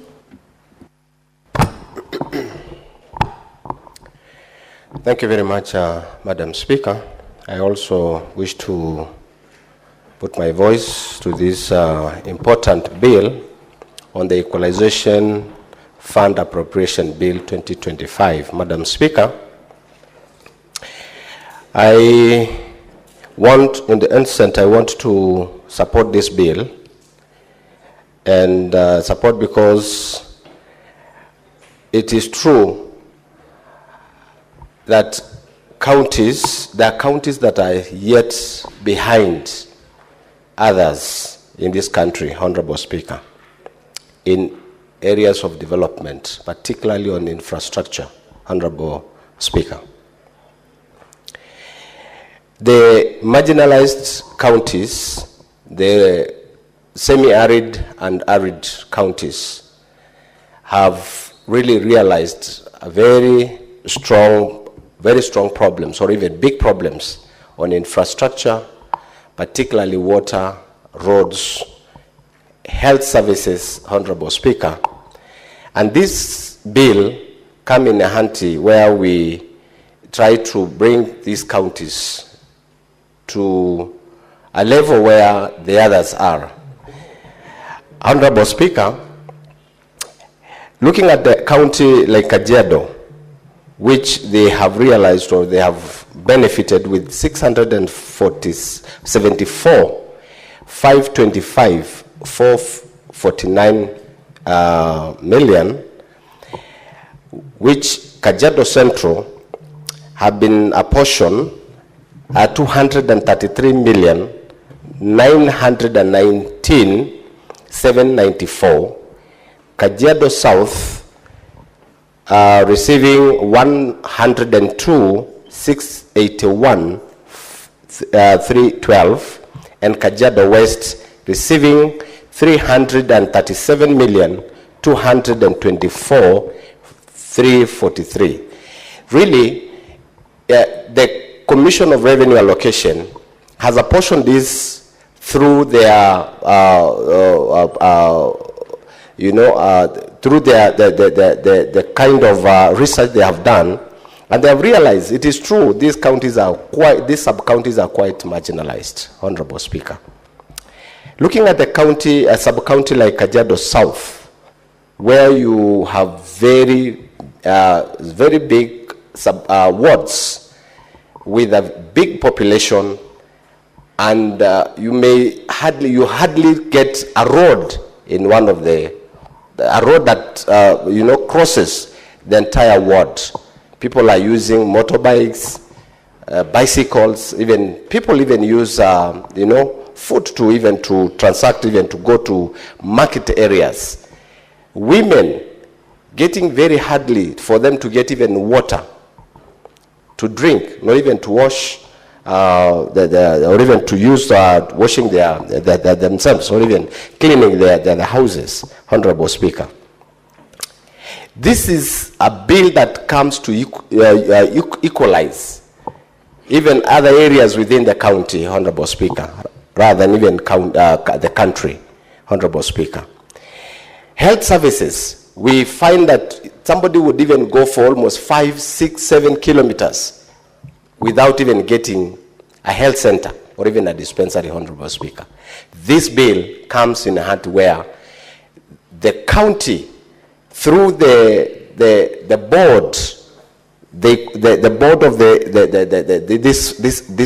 this bill, and the secretariat will realize this needs of these areas, such that they try now to put this project, Honorable Speaker. It is true that we've been having this bill all along, but we have a problem where the implementation of this bill is becoming a big problem. When we realize these funds, this money is being divided into small parts, or even into small projects of 2 million, 3 million, 1 million, which will not bring any impact in the county, Honorable Speaker. Our request, and as this House, the Senate should supervise, should also go through and look at how this money is being appropriated, or even being subdivided within the sub-county, or even within the ward, Honorable Speaker, so that we realize impact. We see impact within our wards. And it should not be left to governors to, give directions on how they use this fund. Because sometimes they go and, subdivide this money, allocate this money in very small units, small numbers, such that we are unable to realize the impact of the money, Honorable Speaker. I want to say that the kind of issues that we are seeing here, we want really to put a lot of strength, or even to fill some gaps, such that we don't see other pending bills coming in this kind of a bill, this monies, Honorable Speaker. we want to put a lot of restrictions, even in that bill, that appropriate, that also try to control the regulations that controls this bill should be put in place such that we realize the gaps within the implementation of this bill. Honorable Speaker, I want to believe that awards like Kimana that have not been appropriated that bill in Kajiado North, South, in Kajiado Central, Ildamat ward, which did not receive because they are also having some areas that needs to be allocated some funds, particularly electricity and such kind of services. A ward like Imaroro ward in Kajiado East. So I think these are the kind of things that we really need to follow up as the Senate, so that we see those counties that have benefited as also realize this money within the sub-county, even within the wards that have a problem on areas of marginalization. Otherwise, Honorable Speaker, I submit and support this bill. Thank you. I'd like to call upon the mover to reply. I don't have any other contributor scheduled. Madam Speaker, I thank you. And very briefly, in reply, I want to agree with the contributions of just about everybody, because we are all in agreement that this is a very important piece of legislation in respect of trying to equalize the country constitutionally. As I normally say, Mr. Speaker, in politics, I don't believe there is anything like the wrong opinion. To me, I always look at the opinion of a leader not as being wrong, but as the other opinion probably different from mine.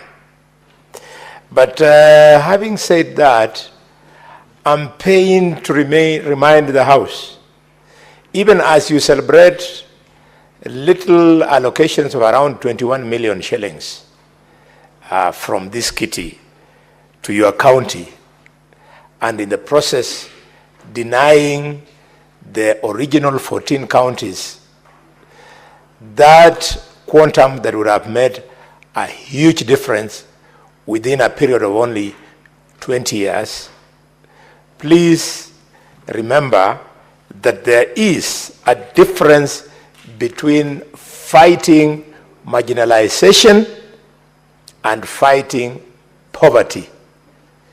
This was a fund intended to fight marginalization, which had been put in place because of wrong policy that was founded in sessional paper number 10 of 1965, and the wrong attitude by governments in Nairobi that deliberately ignored certain constituencies in this country, Mr. Speaker. So even as you do so, you must know that that was the spirit of the Constitution, to address this marginalization in a period of only 20 years. The factor which now seems to be under play of using this fund to fight poverty, you are wrong. Poverty is fought through the formula. That is why poverty has a weighting index of 12%. It will be there in perpetuity. But fighting marginalization was supposed to be righted in a period of only 20 years. And I saw, Speaker, you got it very well when you're making your presentation, that now that we are in year number 13, the sunset clause should now be reviewed. If we don't review it, then the intended benefit will have been lost. I wanted to say only that much on this, and Madam Speaker, I reply. And pursuant to Standing Order number 66-3, I'm replying. You'll have a chance. Relax. Pursuant to Standing Order number 66-3, I request that the putting of the question to be deferred to a later date. And I thank you. Honorable Senators, I'd like to get back to an item that was deferred by the Speaker, order number 6, the notice of motion. Please call it out.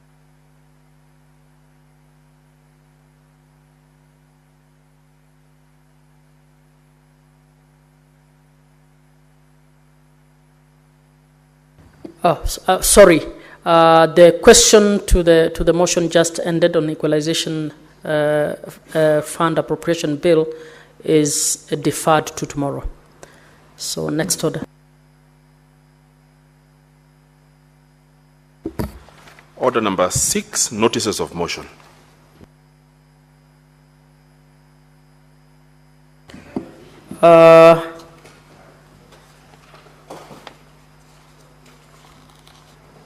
Is it order number? Which one number is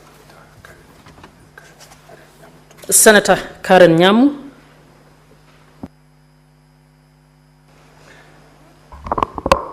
Thank you very much, Madam Speaker. I'd like to give a notice of motion, installation of CCTV cameras in all police station cells and police reporting desks. Aware that Article 51 of the Constitution provides that a person who is detained, held in custody or imprisoned under the law retains all rights and fundamental freedoms in the Bill of Rights, except to the extent that any particular right or a fundamental freedom is clearly incompatible with the fact that the person is detained, held in custody, or imprisoned. Further, aware that the National Task Force on Improvement of the Terms and Conditions of Service and other reforms for members of the National Police Service and Kenya Prison Service recommended adequate government funding for the National Police Service to modernize its facilities, equipment, and gear, and enhance its logistical and technological capabilities for National Police Service officers in order to enable the service discharge its mandate efficiently and effectively. Cognizant that the Bill of Rights provides for protection of all human rights, prevention of abuse, and upholding of the rule of law within detention facilities and police stations, concerned that there has been increasing reports of human rights violations, abuse, unexpected injuries, and deaths in custody, as well as security breaches and escapes from police cells across the country.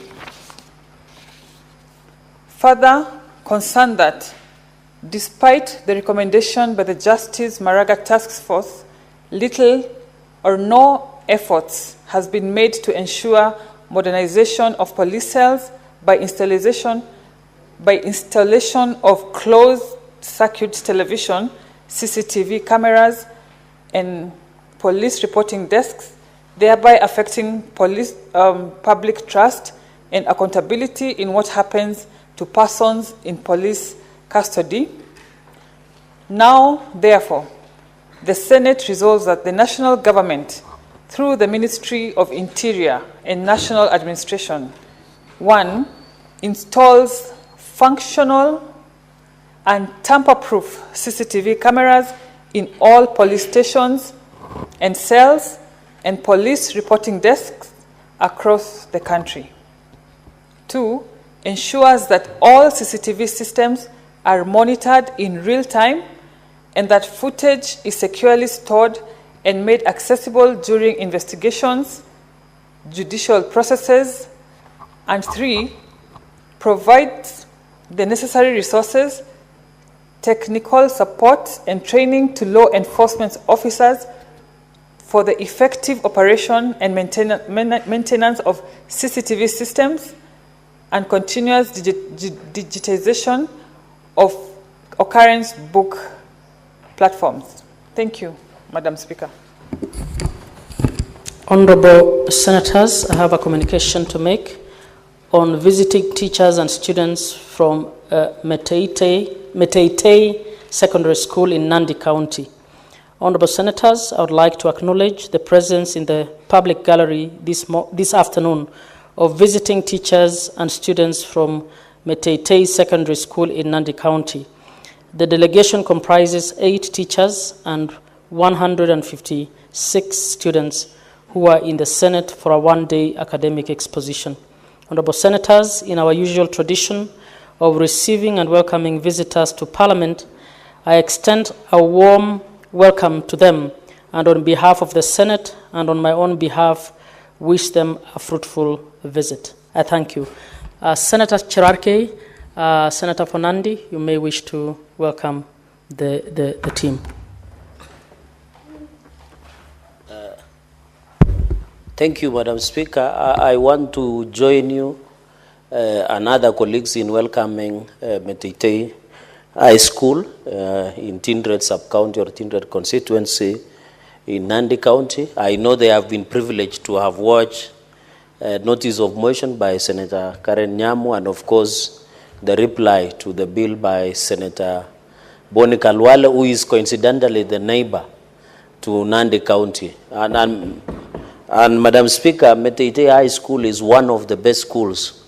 Of course, after what yours truly went to Kapsawat Boys High School, is one of the topmost alongside is Mutembei High School. And we are proud of the boys. I know we are doing a lot in that school in terms of infrastructure. I hope they grow to be men of courage, brave. Madam Speaker, it will be of interest that this school is situated in Tindred constituency, where the vibrant, the famous 7 bearded sisters, Jean Maria Serone, was a member of Parliament. And coincidentally, Jean Maria Serone, for your information, Madam Speaker, was my grandfather. So that constituency is one of the best and we are proud. I want to wish them well, work hard. One day and one time you'll be able to sit in some of these leadership positions. We wish you well. Learn as much as you can. The future belongs to all of you. The only advantage you have over us is age. You are still young, you can make. Madam Speaker, with that indulgence, thank you very much and I wish them all the best. I thank you. Honorable Senators, as per earlier ruling by the Speaker, we now move on to order number 18. Order number 18, the County Government's Additional Allocations number 2 Bill, Senate Bills number 8 of 2025, second reading. Who's doing it for Majority Leader? Is that Whip? Thank you. Finance Committee. It's a Finance Committee, sir. Thank you, Speaker. Speaker, I rise to move motion number 18, being the County Government's Additional Allocations Bill 2025. And Mr. Speaker, because sometimes members of the public follow these proceedings, it's good for us to clarify to them what we mean by County Government Additional Allocation Bill. Basic. And this is a bill that provides for additional allocation of money to county governments. This money comes in 2 limbs. The first limb, the money is given conditionally, and the other one, it is given unconditionally. Where it is given conditionally in this law, it means that the money must be spent on the specified reason for which the money has been given. And unconditionally, it means you spend it as you like. Let me give you an example. Let's say the money realized from court fines. Once you realize that money, you are not obligated to spend it on a specific thing. It is money that has gone into the county revenue account, and therefore you spend. But the one which now goes to county revenue account as conditional, it goes there probably from proceeds of grants, from loans. then it specifies that you shall use it for water or some other activity, Madam Speaker. Having said that, may I also clarify that additional allocations are strictly processed by my committee, Committee of Finance, concurrent to your recommendations when in this House you debated and passed the budget policy statement. Madam Speaker, these additional funds, they are specifically provided for in the Constitution, Article 202, Sub-Article 2 of our Constitution.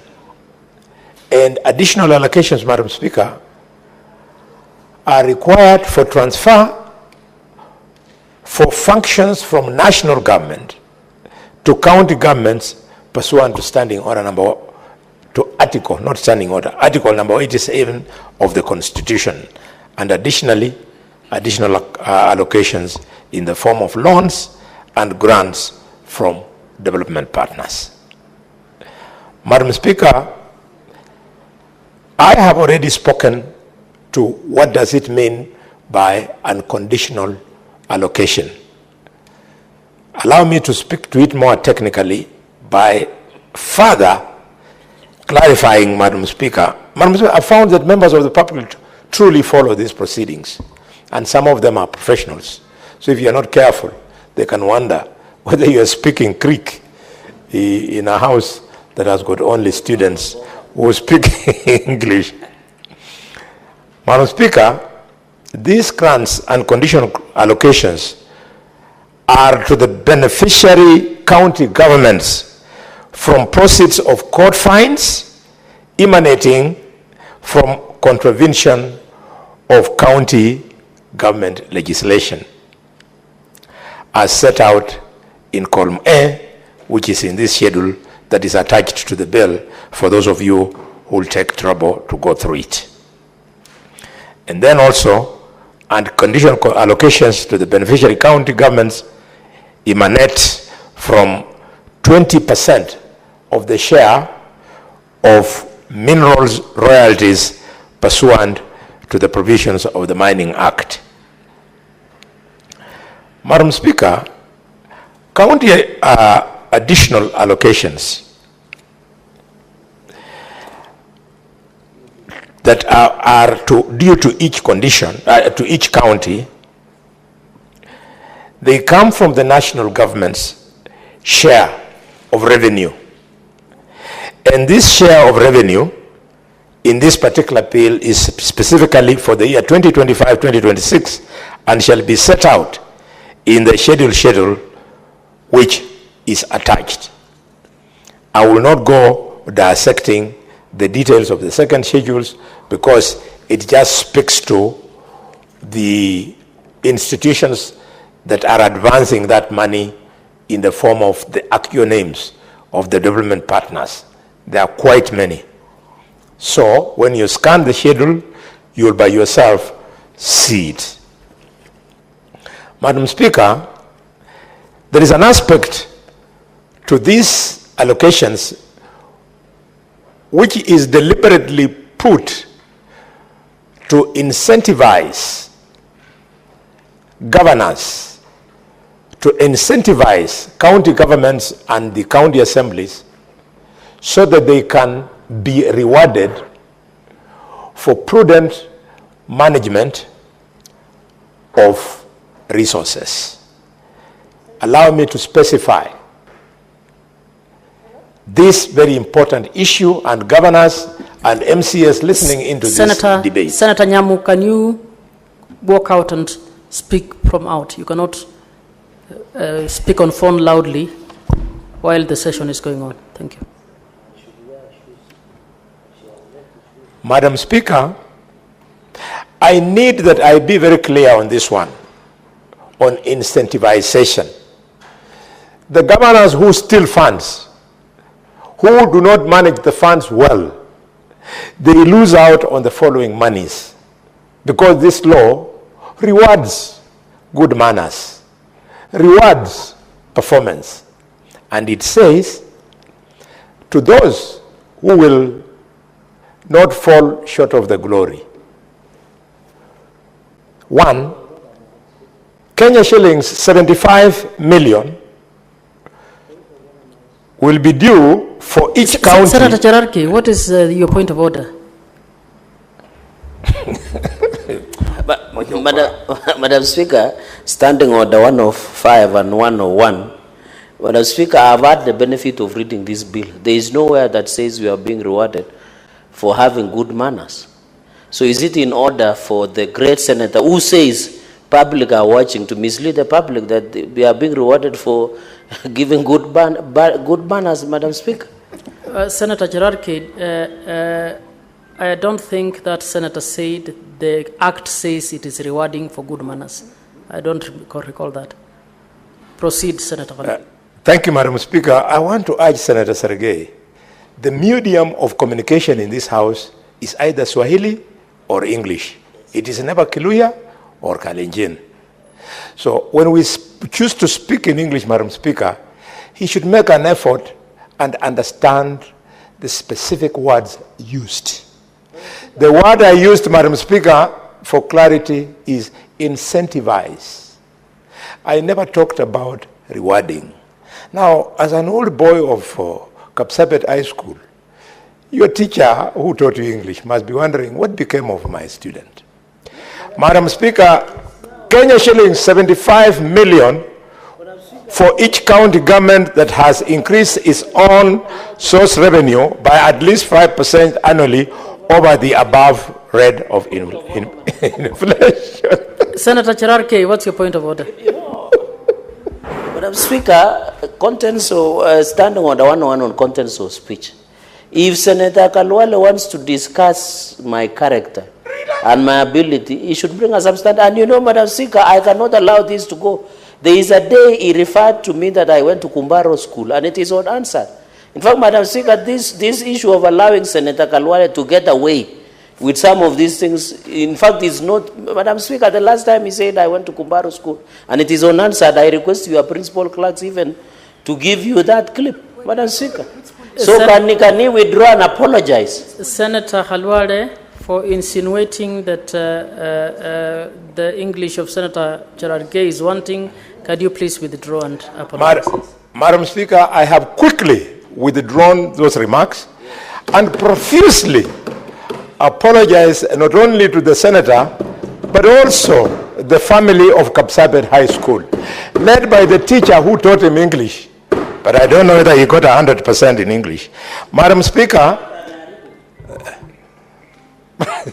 Madam Speaker, the second recognition will be Kenya shillings to 75 million shillings for each county government that will have prepared and implemented an action plan so as to reduce the stock of pending bills and maintain it at minimum levels. This is so important. The pending bills hanging around in Kisumu County, hanging around in Kakamega and everywhere, we are rewarding governors by 75 million if they make an attempt to maintain the stock of those pending bills at the lowest amount. And then Kenya shillings 97,500,000 for each county government that will have integrated its human resource records, authorized staff establishment and payroll, and uploaded cleaned payrolls in the human resource management information system. In this, we are attempting to recognize the importance of eradicating ghost workers. So if we see the human resource management in the county government is taking this effort, there's a reward of 95 million shillings, 500,000. Fourthly, allow me, Madam Speaker, to switch off my phone. It's distracting me.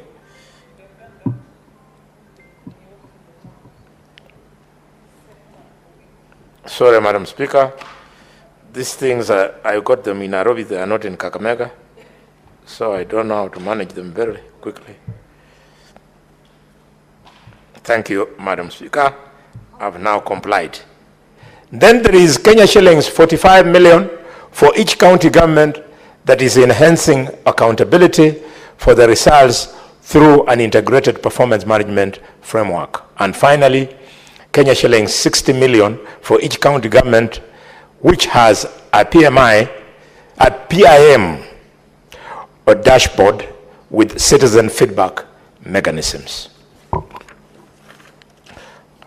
Very quickly, Madam Speaker, as I conclude the moving of this very important bill, I want to speak to two last points. The first one is books of accounts to reflect national government transfers.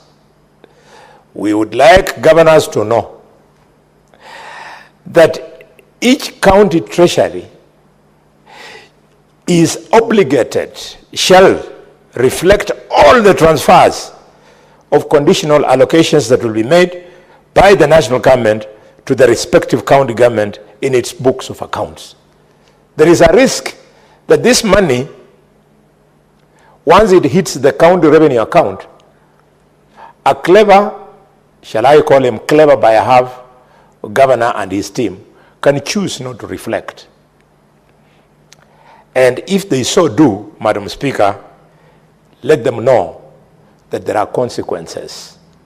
And the consequences are in clause 10, where we have provided that despite any other law, a serious or persistent non-compliance with this act constitutes offenses of financial misconduct under Section 197 of the Public Finance Management Act. And a person who commits an offense under subsection 1 is liable on conviction to a term of imprisonment not exceeding 5 years or to a fine not exceeding 10 million or both. Senators, many of you, either at one time or another, you are amicus curiae to the public accounts, public investments committees, or your members. You see people who handle finances in the county government feigning ignorance or silence when you're pinning down the governor. It is now clear in this law that they risk going to prison for 5 years or paying a fine of 10 million or both. Finally, Mr. Speaker, given that all politics is local, allow me to make one local statement. Namely, if you go to the first schedule, it has shown the returns on court fines and the share of the 20% royalties on behalf of the people of Kakamega County. I want to tell some people in the National Treasury, please don't take the entire populace of Kakamega for fools. Madam Speaker, why do I say this? They say the only money we collected through court fines in Kakamega, and you have practiced law there, is only 16,555 shillings. 16,000 in Kakamega. Then, Madam Speaker, sorry, I got it wrong, that in Kakamega, you collect 0 from court fines. But the most ridiculous is that from mineral royalties, our 20%, the people of Kakamega, the county of gold mining, our 20% is 16,555 shillings. If I go to Malinya, which is the gold mining market, and I go Haega, gold mining market, I go to Kakamega town, the gold mining headquarters, the people who weigh the gold, sometimes in the evening, a mama who was just cleaning the soil, not doing mining, walks away with 20,000, meaning the investor has gone away with a fortune. Madam Speaker, this deliberate shortchanging of gold mining centers. We have gold in Restman. We have gold, Madam Speaker, in Shikalagala. We have gold in Makiris. We have gold in Mwiritza, in Shinyalu. We have gold in Masienze. We have gold in Mseno. We have gold in Lirembe, in Shitoli, in Malinya, in Shikoe, in Isulu, in Bushiangala, in Shihalia. Please, this joke must stop. This is robbery of the people of Kakamega. I'll go with this bill, Madam Speaker, to the Minister for Minerals, my own brother, His Excellency, Governor Emeritus Hassan Joho. I tell him this has to stop. With those many remarks, Madam Speaker, I invite the Mambaita, the distinguished senator from Tana River, Senator Danson Mungatana, my very good old friend, to second me. Senator Mungatana. Mr. Speaker, may I take this opportunity to thank the Honorable, indefatigable legend, Senator from the great county of Kakamega, for ably moving this bill before this House. Madam Speaker, this bill has only 8, in fact 10 clauses. But Madam Speaker, it's one of the most important bills that defines the duties of this Senate of the Republic of Kenya. And Madam Speaker, some of the clauses are extremely important, and we need to let the people know what these clauses stand for. I will not repeat, Madam Speaker, that there are conditional and unconditional grants. Maybe I'll come back to it, but I wanted to emphasize on Clause 7. Clause 7 talks about the Cabinet Secretary who is supposed to publish the entire quarterly reports of what monies they have transferred conditionally in the whole Republic of Kenya to the various counties. And Madam Speaker, it is not a secret anymore. And we want Kenyans to start looking at these figures, the numbers, so that people can see what is happening in their counties. Believe you me, even though you live here in Nairobi, the day you die, we are going to hire a bus and sing for you songs and take you to Tana River if you came back from Tana River. If you came from other counties, same process. You'll probably be ferried by a bus or some vehicle. And Madam Speaker, it is critical for people who are living in Nairobi, Mombasa, and these big counties because of work, that they know that every quarter there is some money that is coming to your county. Take time to know. It is not proper for our professionals to only keep quiet, and then start criticizing leaders, saying, oh, what is the senator doing? Saying, oh, what is happening in my county? When we have already executed our duty and sent this money, and a report has been published, I want to use the floor of this House to tell fellow professionals and colleagues and citizens who are listening to us that it is not enough for you to just contribute to Harambe's for sending children to school, Harambe's that are in your village that involve construction of a classroom or the church, and you say you're doing well for, you must directly get involved. When these funds are transferred, what is it that they are doing? So I wanted to say that it is important for us to be involved with what is happening on the countryside. Madam Speaker, I wanted to also to speak to Clause 10. Clause 10 talks about criminalization of serious non-compliance or persistent non-compliance with the officers, by the officers who are obligated to carry out certain duties. And Madam Speaker, when I'm talking about this specifically, I am on to the officers in Treasury. Nobody has ever been charged under these sections.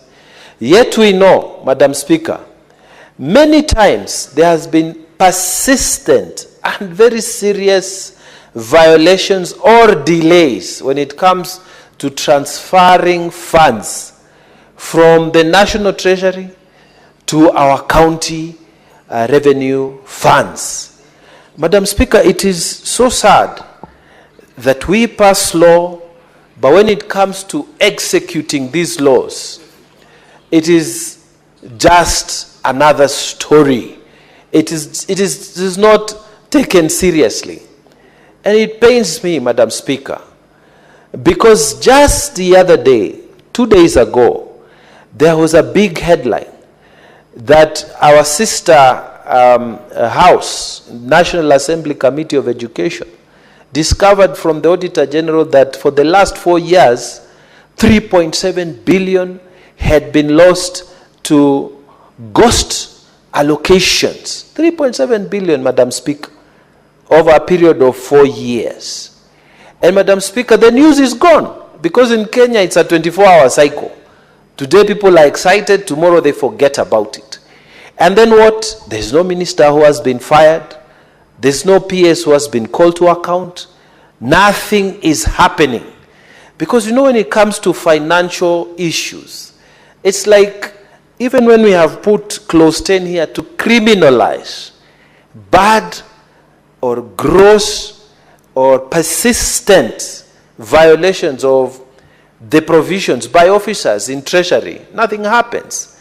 And now we have seen it in the National Assembly, nothing happens.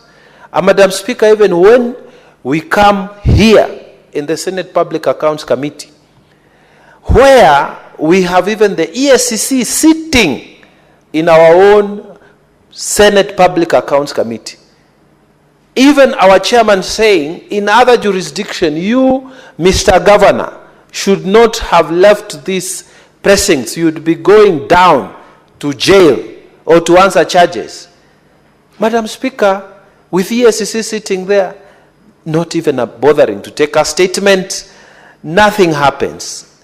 And Madam Speaker, this is the attitude that Kenyans are getting used to when it comes to financial matters. No wonder, Mr. Speaker, Madam Speaker, people, and it has become a culture now, they aspire into government offices, not so that they can help our Kenyan population.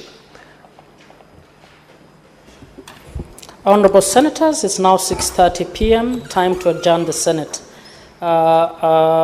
Senator Mungatana, you have a balance of 12 minutes to continue seconding the bill when we resume. The Senate, therefore, stands adjourned until tomorrow, Thursday, 17th July, 2025 at 2:30 p.m.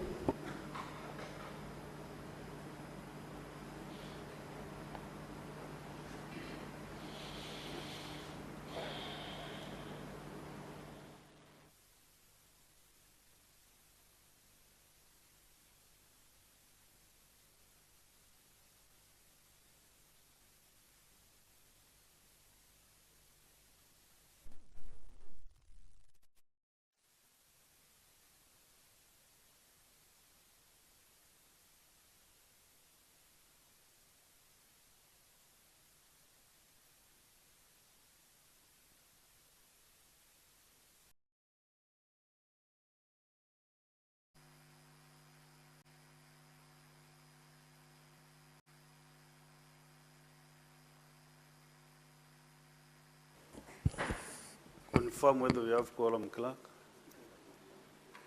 Sergeant at arms, link the quorum of the bell for 10 minutes.